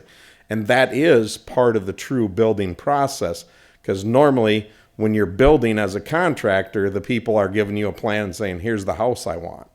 So that allows us to do that.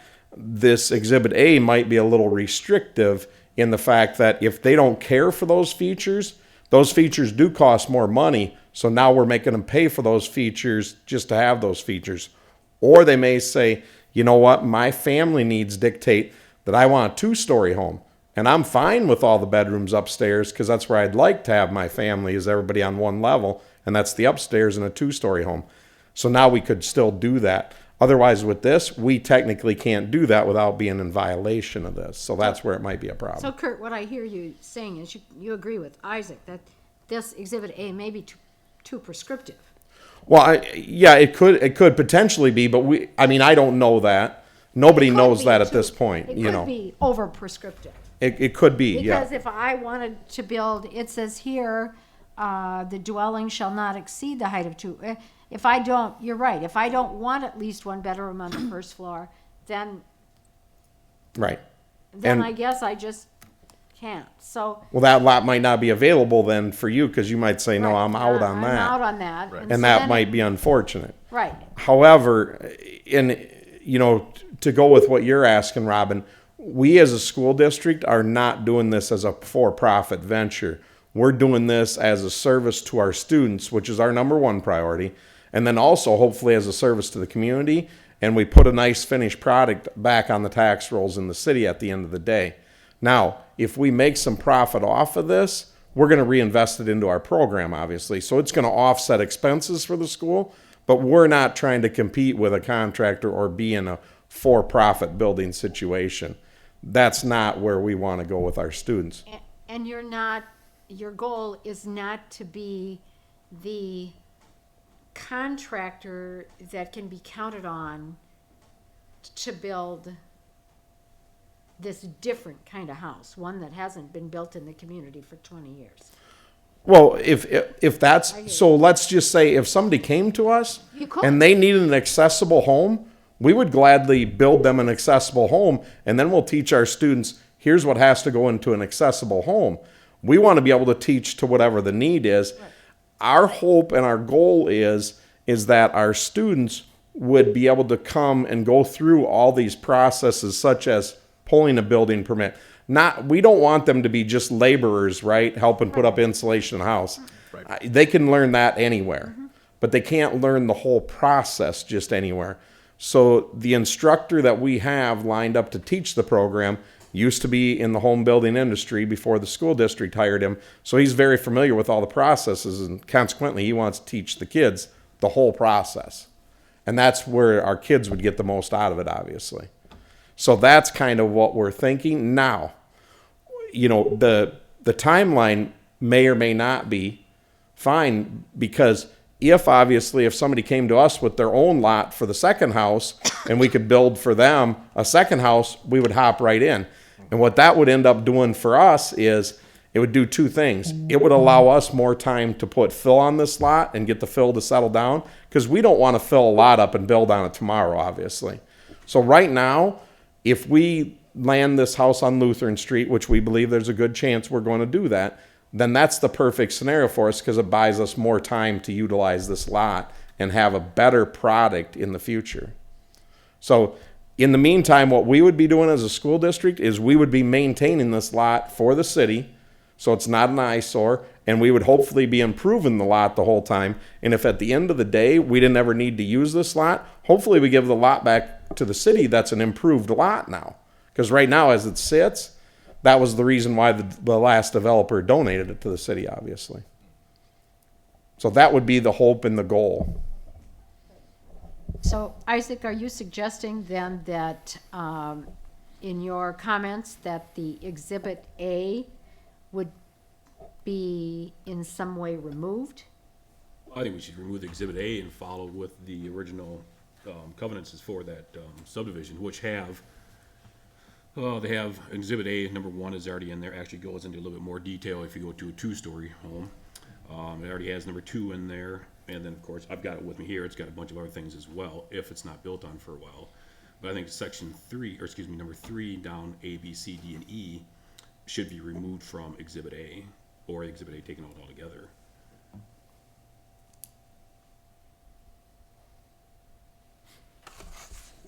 Anybody else with comments?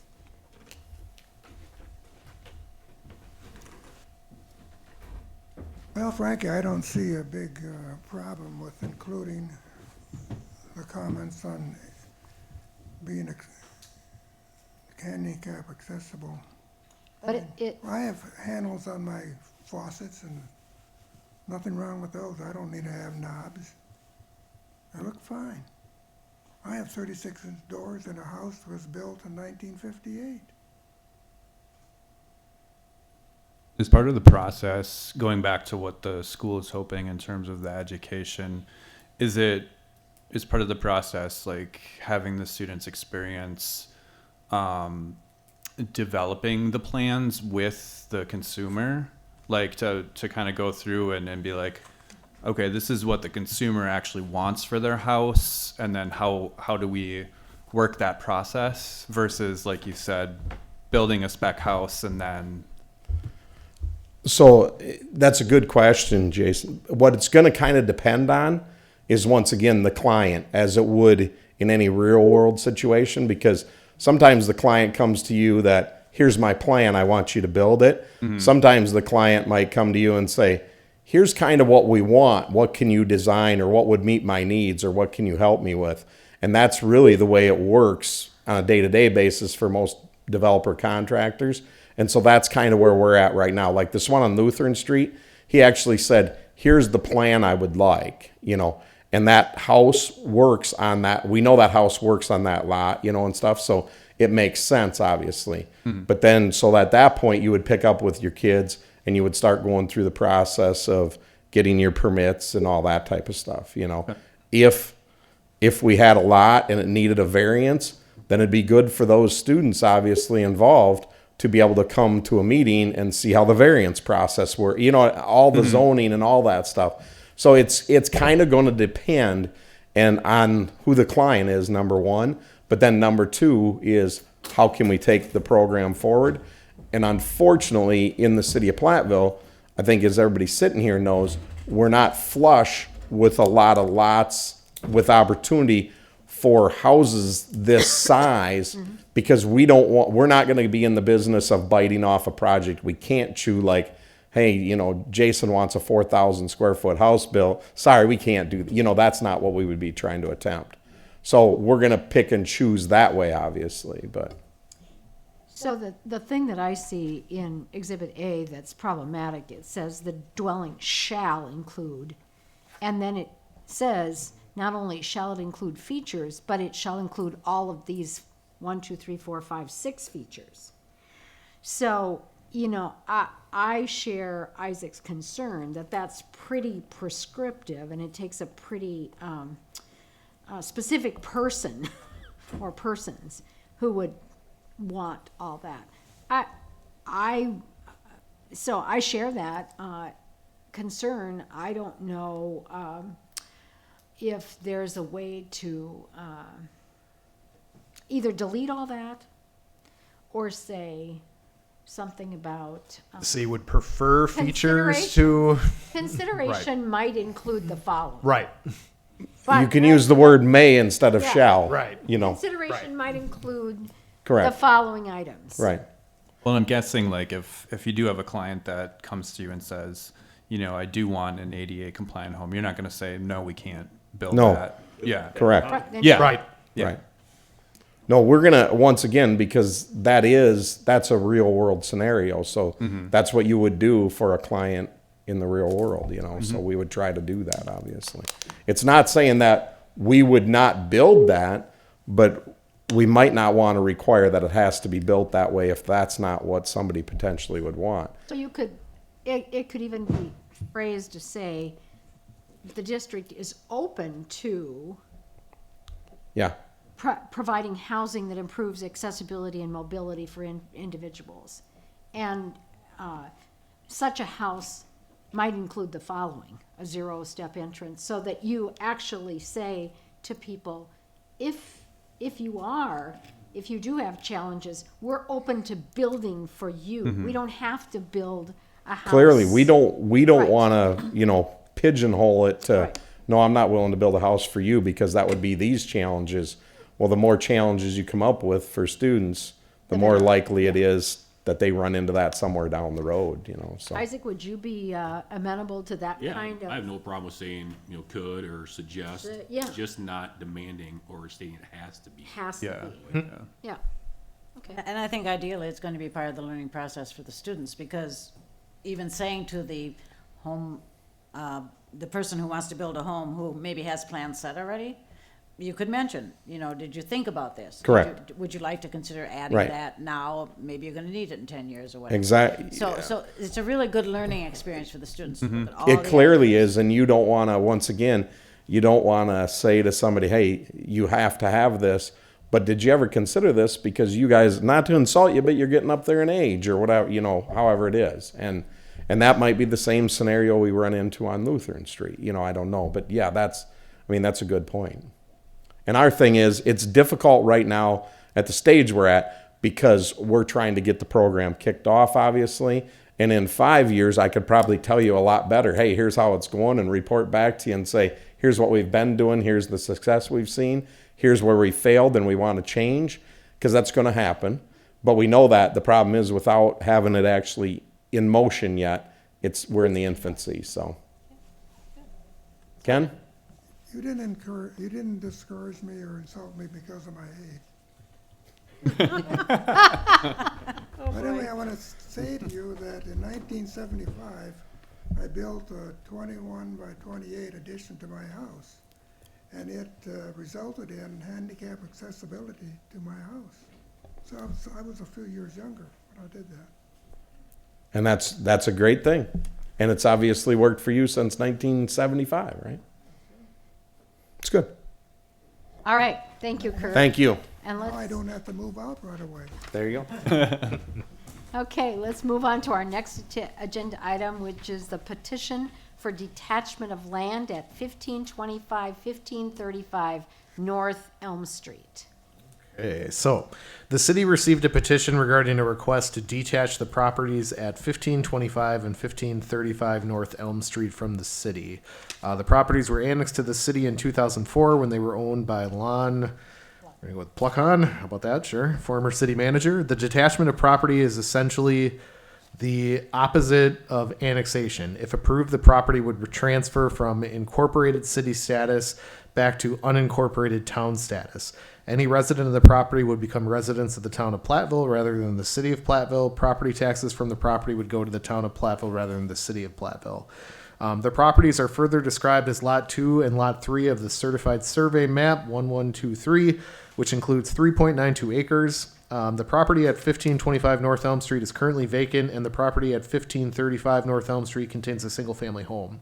Although the properties are in the city, neither property is currently being served by water or sewer. Irv Loopy, the owner of the property, and the applicant has been trying to sell the property. Some of the individuals that have inquired about the property have indicated a desire to install private well and septic systems on the vacant lot as part of a home construction project. This is primarily due to the cost and difficulty of connecting to the city's water and sewer system.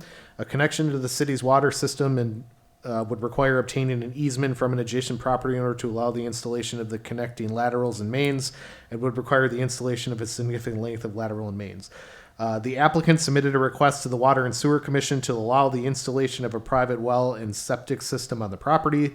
The commission suggested that an attempt be made first to have the property detached from the city so there wouldn't be a precedent set for allowing the installation of new private well and septic in the city. If the detachment request isn't approved, they may reconsider the request. So essentially what's kind of in front of us here is, some budget concerns would be approving this request would have a negative budget impact due to the reduction in property tax payments. So the recommendation coming from staff is staff is concerned about the reduction in the tax base and with setting a precedent for any future detachment requests. Therefore, staff is recommending denial of the request. There you go. Questions? I have a question for Howard. Yes. This has come up before at water and sewer. So what is your estimated cost to hook onto the city as far as water and sewer? You had a number years ago. I want to see if you remember. I don't remember what number I used, but what we would have to do is we would end up having to get permission from the township to go in the North Elm Street right-of-way for extending water and sewer from our lift station at the corner of North Elm and West Gulf Drive all the way up the hill and around the corner, or we would have to get easements from property owners in between in order to extend through private properties, either off of Deborah Court or through the backyards up that North Elm Street. And any costs of those would be in addition to the actual cost of installing mains or anything up through there. If I were the township, I would not allow putting water and sewer up their road because then that would make it very easy for any other future home in that area to attach to the city's water and sewer and be annexed. So, you know, it's, you know, it would be difficult one way or the other. If you're a homeowner on Deborah Court, would you want to grant an easement to somebody to run water and sewer, you know, between your houses? You know, you might want to do that, but, you know, I don't know what, you know, I don't know what those property owners would think, you know, having a 20-foot or so easement through there to allow that stuff to go through. I believe the applicant's already asked the neighbors. I'm sure he has. They've And they- said no. Oh, pardon? The applicant in this case here has already asked his neighbors on Deborah Court about a possible easement for water and sewer to come through their lawns, and they've said no. So I think we got a unique case here where to attach it to the city water and sewer is not economically feasible. In this case here, you'd be devalued. It would cost more to do the attachment to a water and sewer source for a public water and sewer source than what the lot would be worth afterwards. So. And there is a private well and septic system on one of these lots already. Correct. Well, the cost of that time, the number I remember is 70,000. Okay. It's probably increased since then because of inflationary costs. Now, we have I'd hooked to up look. some people to sewer. What's their name, McGinley? They're close. They went on to sewer for the city. Mary and Larry Is that McGinley, correct? did they go on Is to that sewer? correct? I believe so. That's the 1486. That's a property south of where this is. I would have to do the research to see exactly where the water and sewer goes to that. I'm thinking that they did receive an easement to go back across to Deborah Court, but I'd have to do the research to And find out. does the lot, which of the lots, 1536 or 1525, currently has water, a private well and septic? 35, the one to the north, that's So where the 1520, whatever that is. 25. And it doesn't, I mean, it's a strange arrangement there. 1486 is in the city? Are you referencing the 1485? Isn't it That one in the I corner? could read. Yeah. Yeah, 1480. Yeah, that one's in the city. And you think that one already has water and sewer? I'm pretty sure that it does, and I believe that they had a failing well and septic, and they had gotten permission from their neighbors, one of the neighbors on Deborah Court, to allow water and sewer. That happened before I was here, but I'm pretty sure that that's the case. If you want me to research that for next time, I will. And then does 1485 have an easement for a driveway? Yeah. I mean, how does 1485 get to their home? There's an access agreement of some kind. I'm not familiar with how that actually works, but yeah. But the property at 1525 does not butt 1485. I don't believe so, no. I mean, it's not shown that it does, but that's a question I have. Yeah, there's an access agreement, that 60-foot access agreement. And is the property at 220 Ridge within the city limits? 220, the big one. Sizers, yes. Yes, Whose is that's it? in the city I don't know limits. whose it is, but Yes, it's in the city limits. 1485 is not. I need to look at the one that has the addresses on it. I don't see. 1485 is the McGinley home. Where are you looking? Right here. Here, At this one. look at this one. There it is, sorry. Yeah, 1485 is within the city limits. Okay. There's the other house to the west that is not in the city limits.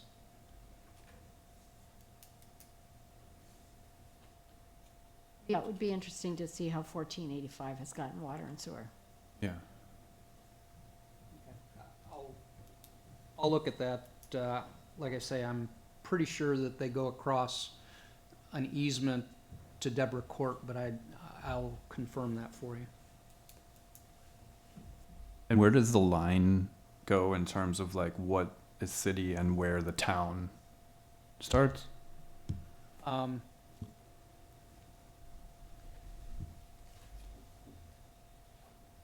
Jason, 1535 and 1525 were annexed to the city. Okay. At the time, there was a law at the time, or now there's not, there's a law against this, but at the time we made a requirement that the city manager live within the city limits.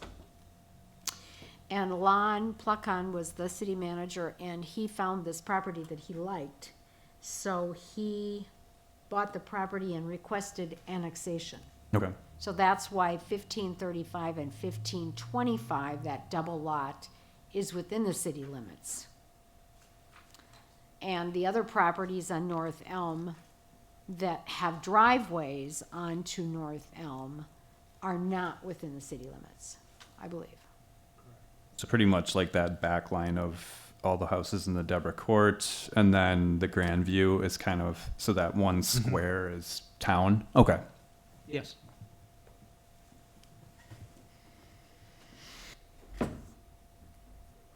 All right, any other questions or further information that we need from Howard relative to this property for the next meeting? Pay for it if they choose to or will get, where do we pay for water and sewer if we choose to offer them water and sewer? I know the request is for well and septic, but who pays for it if the city chooses to help them with water and sewer? Oh, normally a developer or property owner is responsible for all costs in order to connect to water and sewer.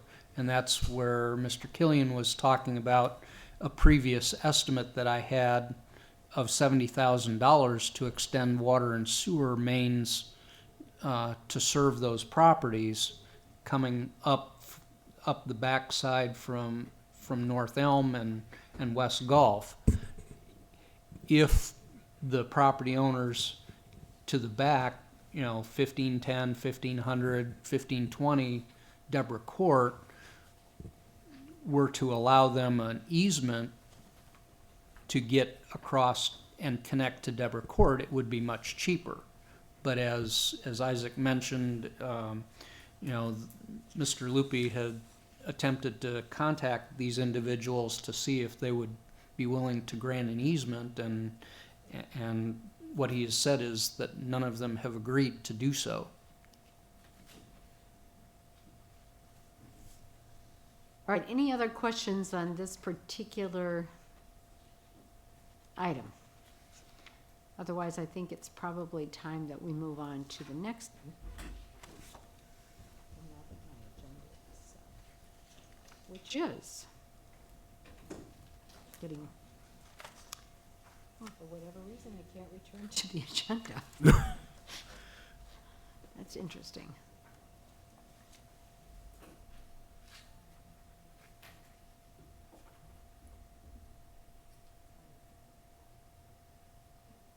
That was the Affordable Housing Assistance Program. That's the next item on our agenda.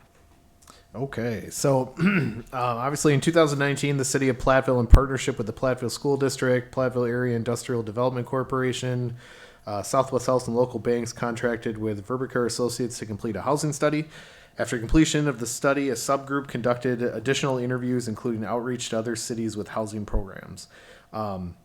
While the study indicated continued demand for all types of housing, the group assumed that recent investments in large multifamily complexes and lower UWP enrollments would make large multifamily complexes a lower priority. In general, the team felt that rebalancing the renter/owner occupied ratio within the community by growing home ownership would be desirable. So the council previously decided that the preferred housing programs would be incentives in the form of loans to home buyers who purchase pre-1950 affordable houses which are in need of rehabilitation, and grants for conversions of pre-1950 single-family rentals back to affordable owner-occupied homes. The council also approved a resolution to extend the life of TID number 4 for 1 year to support affordable housing projects. This extension will result in approximately $230,000 of available funds in 2020 for these housing projects. So staff has further developed the details regarding how these housing assistance programs could work. So if you look at the attachment, essentially what we've done is kind of created two different programs.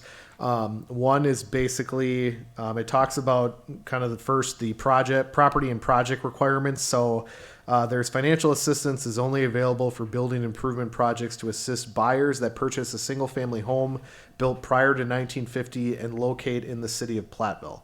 Only properties that have an assessed value of $150,000 or less are going to be eligible. And then only owner-occupied properties are eligible. Assistance is available to house flippers who sell the home for an owner-occupied resident. They must apply within 2 years of purchasing the property. Applicants can apply prior to the home purchase.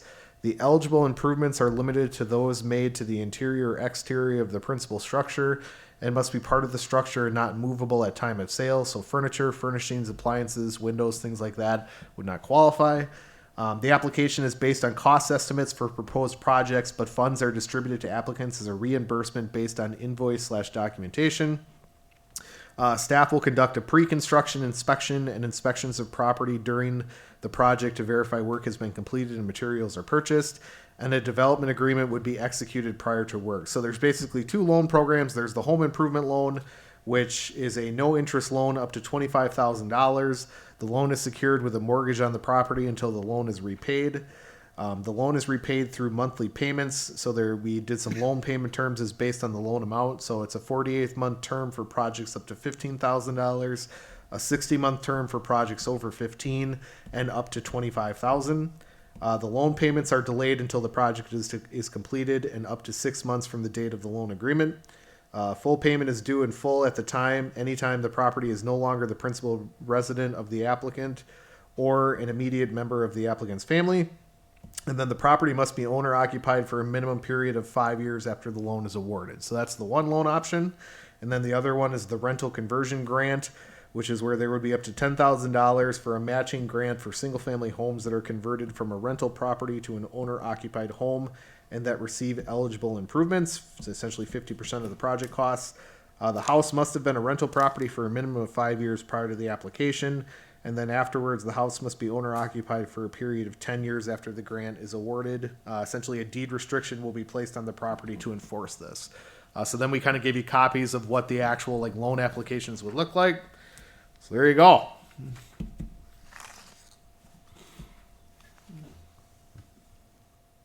Just curious, what is the rationale for saying that on the home improvement loan, it's a 5-year minimum period of owner occupied, and on the rental conversion, it's a 10-year of owner occupied? I think because The isn't thinking. the home improvement is a loan, so it has to be paid back. Correct. The other one is a grant, which means it doesn't get paid back. So I assume that the longer period of time is because that money never has to be repaid. Right.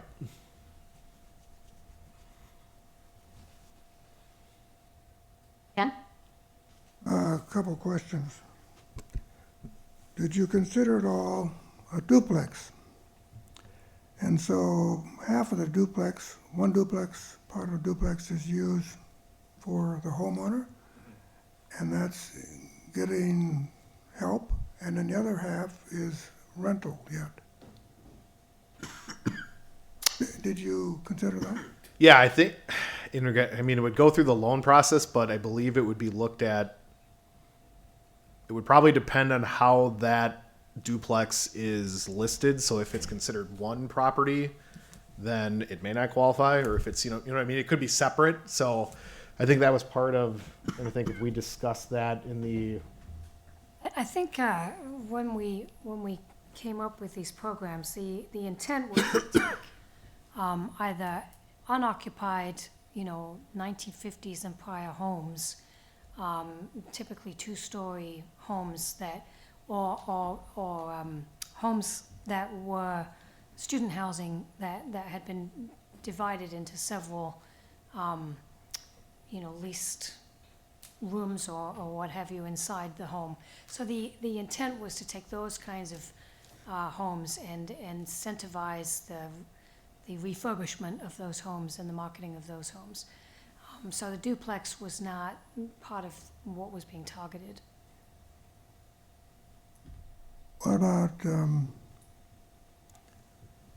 owner? In other words, you have a duplex divided into two owners, like a condo, basically.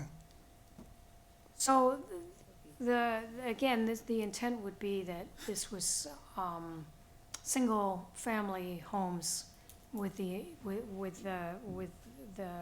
desire to incentivize currently unoccupied homes to become refurbished single-family homes. so in those scenarios, they may be able to apply, if they're the owner, they may be able to apply for the home improvement loan then, but they wouldn't qualify for the rental conversion grant. So they would have to apply for the home one. So they could apply. Yes. Yeah, okay. Yep. Yeah, if they're the owner and they're the only one living there, they would qualify then under the home one, where if it was a rental, then it would flip the other one. But I think Ken is saying, what about making a home a duplex? So he's saying, let's say these homes, some of them have second stories that have kitchens in them. Sure. And first stories that have kitchens in them. So are you saying, Ken, is this, if I wanted to do this program and I wanted income property on the second floor or on the first floor, whichever, and then I was going to rent out the other, No. there would not be eligibility. No, this is for somebody who would be buying a home And it's making it- below 1950 and basically trying to do upgrades. And then somebody that's taking a rental property. So in that scenario, it would be if they bought that and it was the rental property and they want to convert it to a single family home only, then they can do the rental conversion grant. Correct. But they can't apply for the loan to create a income property. Or to continue. Or to continue. Continue one and No, right. own the other one. Right. No, that would not qualify for the loan. But they may be able to afford it. Good. What does it mean, flippers? House flippers who sell the home for an owner-occupied residence. So only owner-occupied properties are eligible. Assistance is available to house flippers who sell the home for an owner-occupied residence. Right. So if you buy it and essentially you're a construction, you buy it and your intention is you're applying for this loan to make it improvement and then sell it, we would allow you to do that As a house flipper. as a house flipper. And the loan goes with that to the new owner? Yep. Correct. And who stays for 5 years then? The first owner or the second owner? It has to be a period of 5 years. So if they own it for a year and then they sell it, there'd be 4 more years that they would have to satisfy that loan. And that would be on the original property owner? Yep. Okay. Correct.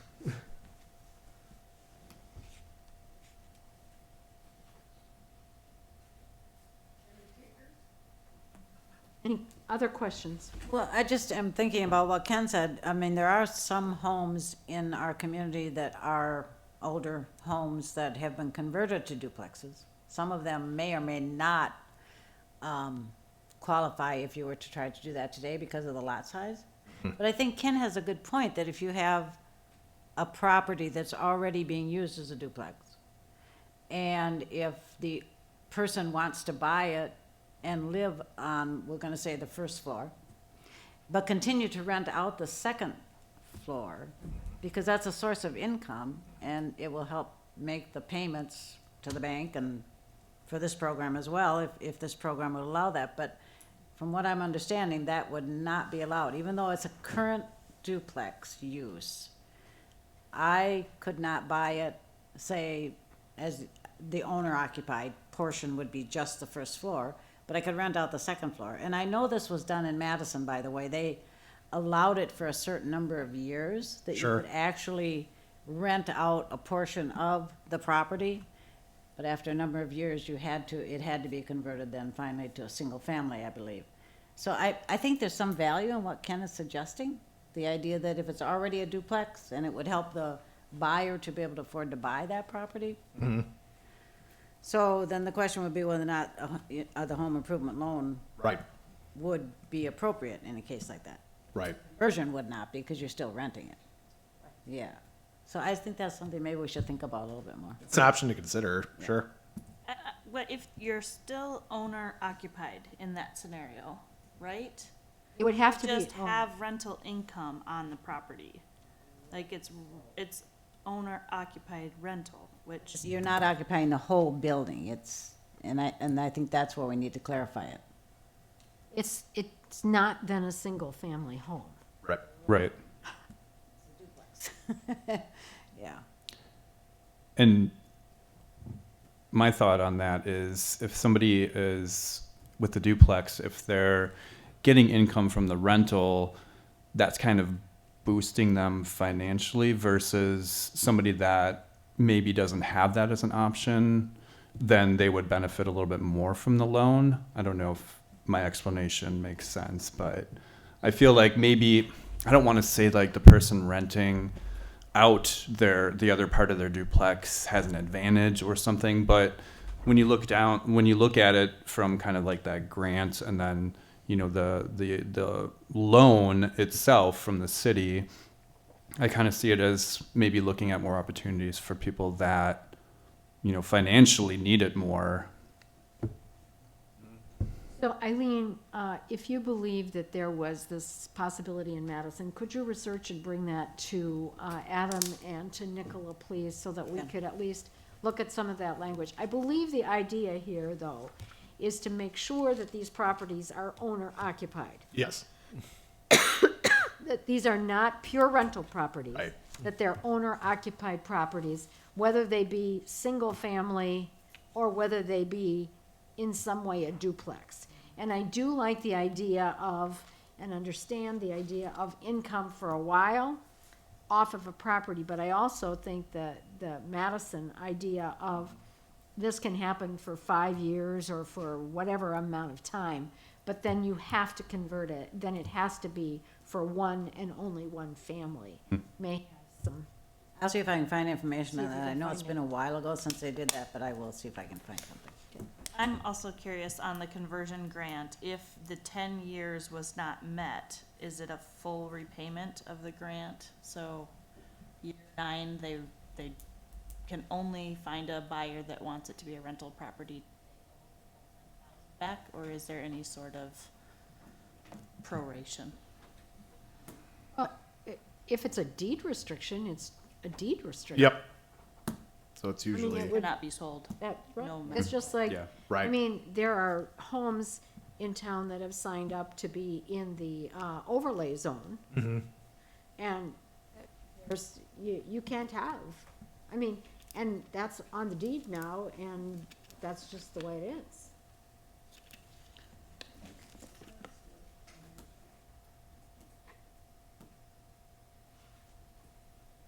Okay, any other comments? Isaac? Nope. Barb, any others? Then we'll move on to the next agenda item, which is also for discussion, the 2019 annual report for stormwater management. And I believe we had an updated copy on our desks tonight. Correct. There was some additional information that was included in the permit after this was included in the packet. I'll go over that portion just to highlight what you're doing, but Under our MS4 municipal separate storm sewer system permit, we are required to submit a document, and part of that requirement is that the governing body, you folks, must be made aware of the report prior to its submission. It's not saying that you have to approve it, you have to pass a resolution, you just have to be aware of it. And so that's what we're doing here. There are 6 areas that are part of this permit. It's called public education and outreach, public involvement and participation, illicit discharge detection and elimination, construction site pollutant control, post-construction stormwater management, and pollution prevention. And so any activities that we have are summarized in this report, including the budgets that we had for 2019 and our proposed budget in 2020 for these activities. So going through here, the parts that were updated were on page 6 of 12. If you look at the top right corner under the title of the permit, page 6, it says page 6 of 12. We have construction site pollutant control. That's the work that our building inspector, Mr. Reneker, does. He provided the numbers for that information. And then the other portion that got changed or that got updated was on page 8 of 12, the winter road management. We got tonnages for our salt sand mix that we put on the roads during this winter season. Those numbers are included in the report. The rest of it should be the same as what was in your packet. Just to let you help you understand the budget portion on page 10. General revenues, the general tax revenues pay for most of the activities. The construction site pollution control and the post-construction stormwater management are the expenditures and budgets based on the amounts of stormwater and permits and erosion control permits that were given out during the year. The pollution prevention activities are based on our storm sewer Fund 100 general fund budget. Stormwater management, there's a specific line in that budget specifically for our consultant activities with Delta 3. Dan Dressens is here from Delta 3 Engineering. His firm assisted the city with producing this document. If there are other specific questions, we can address those.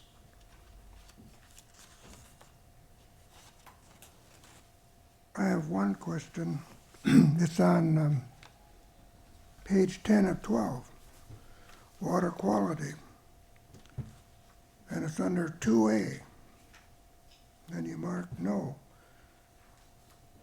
So in other words, the state or whomever has no data as far as improvements in the water quality of the Roundtree branch or the Little Platte by what the city of Platteville is doing. There's no Anybody studies else is that doing. there's no studies or analysis that would prove that. If you've got any other, No data. that's what.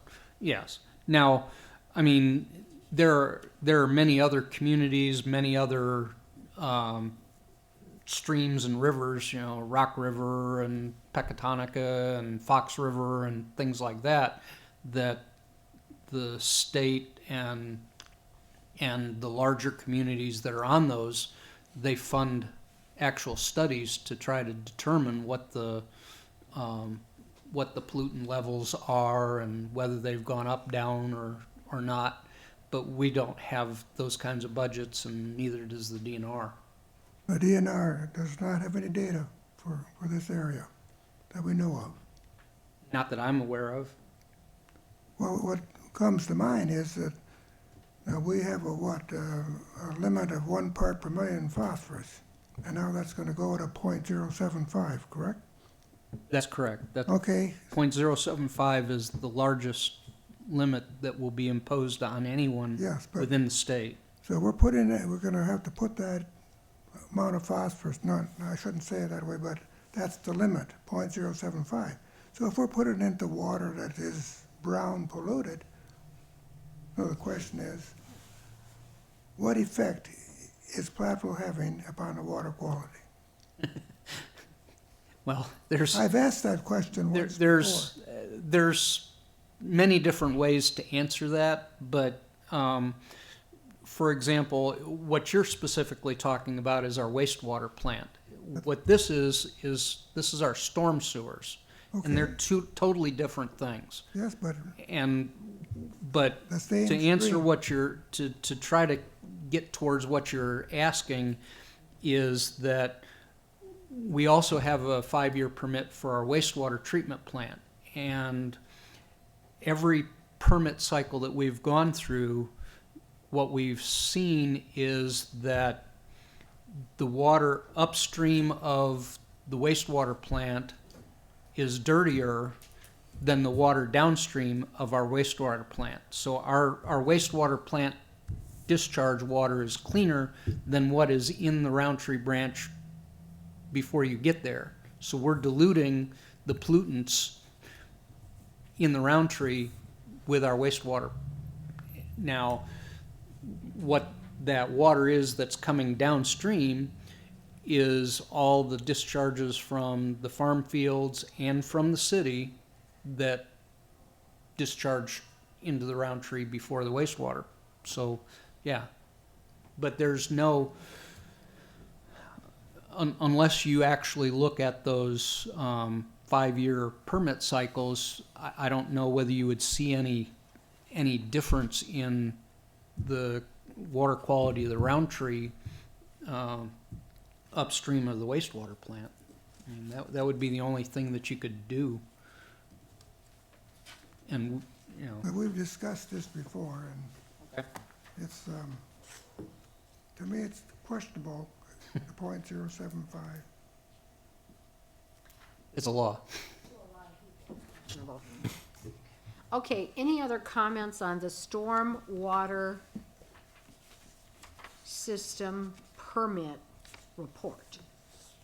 Otherwise, this will be submitted, it will not be approved by the council. Correct. Right. All right, we have another discussion item. This is contract 1-20, Market Street reconstruction. Yes. In our 2020 budget, we are reconstructing Market Street between Chestnut and Hickory Streets. We have undersized water mains, deteriorating sanitary sewers. The street had been overlaid a few years ago to help extend the life. We would replace sidewalks, upgrade storm sewers. And so we conducted a bid opening. The low bidder is G-Pro Excavating with a bid of just a little over $764,000 of the amount. Almost $332,000 is for water and sewer. $432,000 is for city. The low bid is below our budgeted amount, and so we're recommending award of the contract to G-Pro Excavating. Questions on the reconstruction project on Market Street? We didn't come through, and there was no need to come as far as just agree to Chestnut, or we just didn't have money? A little bit of both. The portion of Market Street north of the park here, That was done in the early 90s, and it had an overlay done about 7 or 8 years ago. It's in reasonable shape, plus it doesn't have water or sewer underneath it. This section has undersized water mains and such in there that we really need to address. Any other questions on the Market Street reconstruction? Don't we have a water tower there? The water tower is on Furnace Street, and part of this project, when we did the Furnace Street project a few years back, what we did was we stubbed out a brand new 12-inch water main from the water tower on an easement over to Market Street. We did not connect it because the 4-inch water main that's currently there would not be able to handle it. But we did that so that when we do this project, we will in fact connect that so that there will be a loop so that water can go in either direction from the water tower. And that's part of the upgrades that we're doing as part of this project to help for fire flows and water pressures in the area. If you need any more comments, Dan can expand upon it. Anybody with additional questions? My question is, you informed me that you're going to increase the width of the street, and you're going to remove the street terrace. Okay.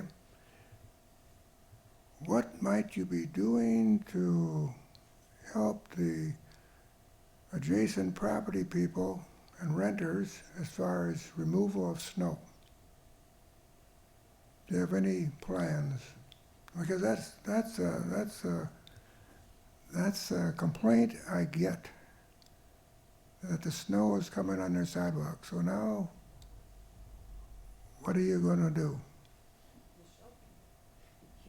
I mean, they need to shovel it. This isn't the only. This isn't the only place where. I know that, Howard. It's you're adding another one. Yes, we are.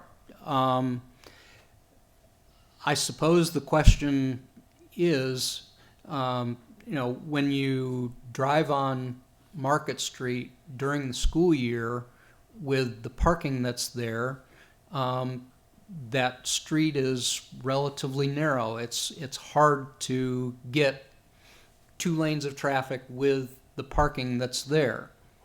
It can be done, but when you have the snow and everything else, it makes it more difficult. And so the intent of this was to use that foot or so that's currently between the sidewalk and the curb, put it into the street, if you will, to make it a little bit wider so that it makes it easier for the parking and for two-way traffic. The downside is just what you're saying. Then instead of a foot for possible snow between the sidewalk and the curb, there's nothing. Well, what I'm asking too, is there anything new in technology that would help move snow farther up onto the lot? In other words, years ago when I was back in grade school, we had snow blowers on the snowplow, and they'd blow it up. Now, what's new in technology to help move this snow a little farther in? Well, you don't have to blow it against the house, but blow it on the yard. But you're blowing street snow and salt onto private property past the easement. Is the issue with that? Yeah. Well, that's another issue too, Isaac, because now you put ice, you put on salt, and that turns off into salt frozen overnight, and now that's a bigger mess for the homeowner and the renter. I understand. it's trade-offs. Yes, we do have a snow blower. We use the snow blower in the downtown area to remove the snow where there is no area between the buildings and the sidewalk and the street. If you're asking us to gently plow the snow and tell people that they can't park on Market Street so that we remove the snow with a snow blower in the wintertime, I suppose that's something that we could do. It would take a lot of time and coordination, and I'm sure that people would have a hard time because all those people that park on the street would have to find somewhere else to go for the evening that we would, for the morning that we would do that. Tongue in cheek, the better answer is global climate change. When there's no more snow, then there's no problem, but that's a whole different conversation. Move the snow. So, is this on both sides of the street? Yes. Both sides of the street? So does this reduce, this is in front of the Episcopal Church, right? Yeah. You want to come up and Yeah. kind of... It's in front of the Episcopal Church. Does it create an additional issue for that church in terms of losing some of its No, actually, accessibility? actually on that block, we're not changing the curb location between Chestnut and Elm because of the church. Because right now, if we would continue that widening from Hickory to Elm all the way up to Chestnut Street, we would actually be encroaching onto their steps to create a 4-foot sidewalk. So their steps kind of stick out a little too far. So we originally were hoping to do that, but then after we looked at it, we had to reduce it back to and keep that block where it's at right now. That first block off, yeah. Yep. Chestnut and Elm. Yep. And currently there's no terrace there, or if there is, it's a very minor terrace, which is kind of how the rest of the street is as well. If you start at Hickory Street, the terrace on the north side in particular is maybe 6 inches horizontal and about 6 to 8 inches vertical, so it's kind of dangerous. And by the time you get all the way to Elm Street, it's a foot, and some places it's gravel, sometimes it's grass, sometimes it's blacktop, concrete. It's just whatever the homeowner put in throughout there. Sidewalk in then? The sidewalk's going to remain the same location. It's just that the gap between the sidewalk and the curb is going to get pushed out or eliminated.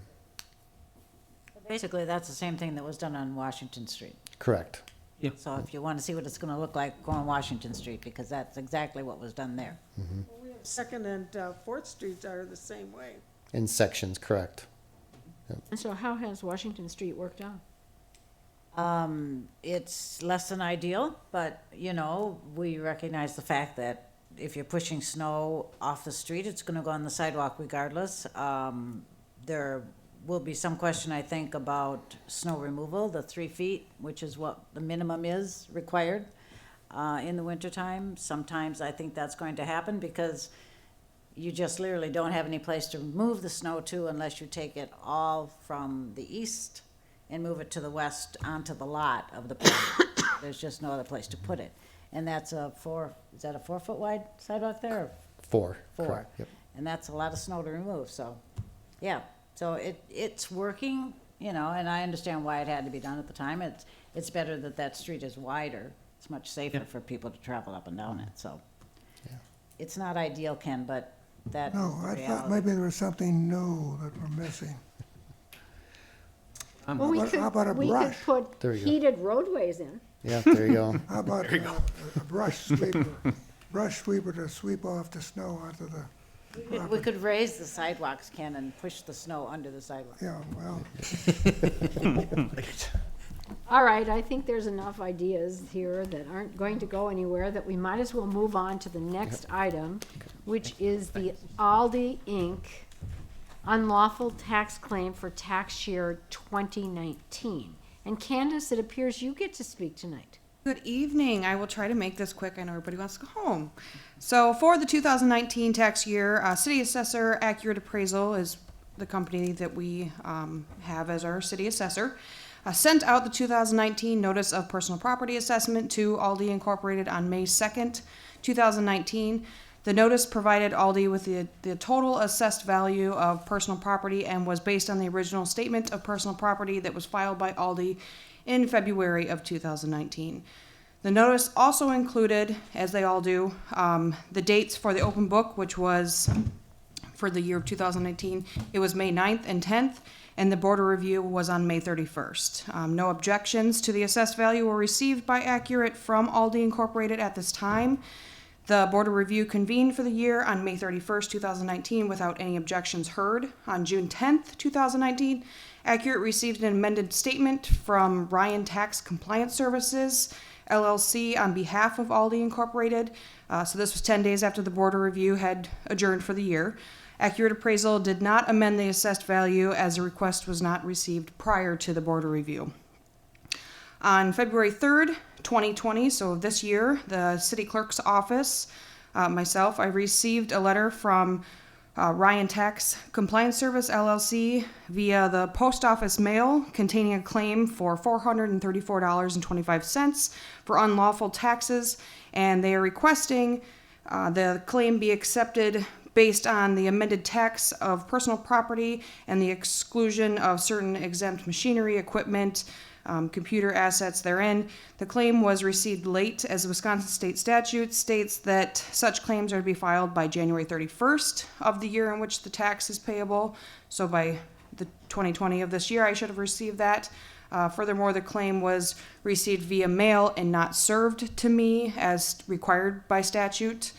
So staff is recommending that the council disallow the amended statement of personal property tax for the year of 2019 to Aldi Incorporated and to not refund the amount of $434.25 on the basis that the claim was untimely, not properly served, and to allow the claim would set a precedent for amendments to assessments which are not filed within the allowed time period in the future.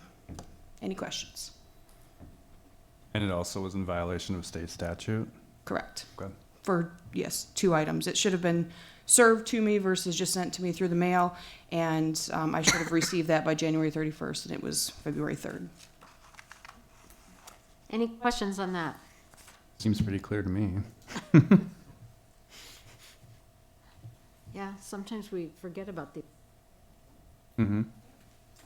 Well, it appears we're down through K, and there's only one item left on the agenda, and it's only 9:30. Only. Adjourn. All right, we have a motion by Eileen and a second by Robin to adjourn. We'll vote. Nichols? Yes. Stockhausen? Arts? Yes. Doss? Yes. Killian? Yes. Klein? Yes. Shanley? Yes. Motion carries. Thank you, everyone.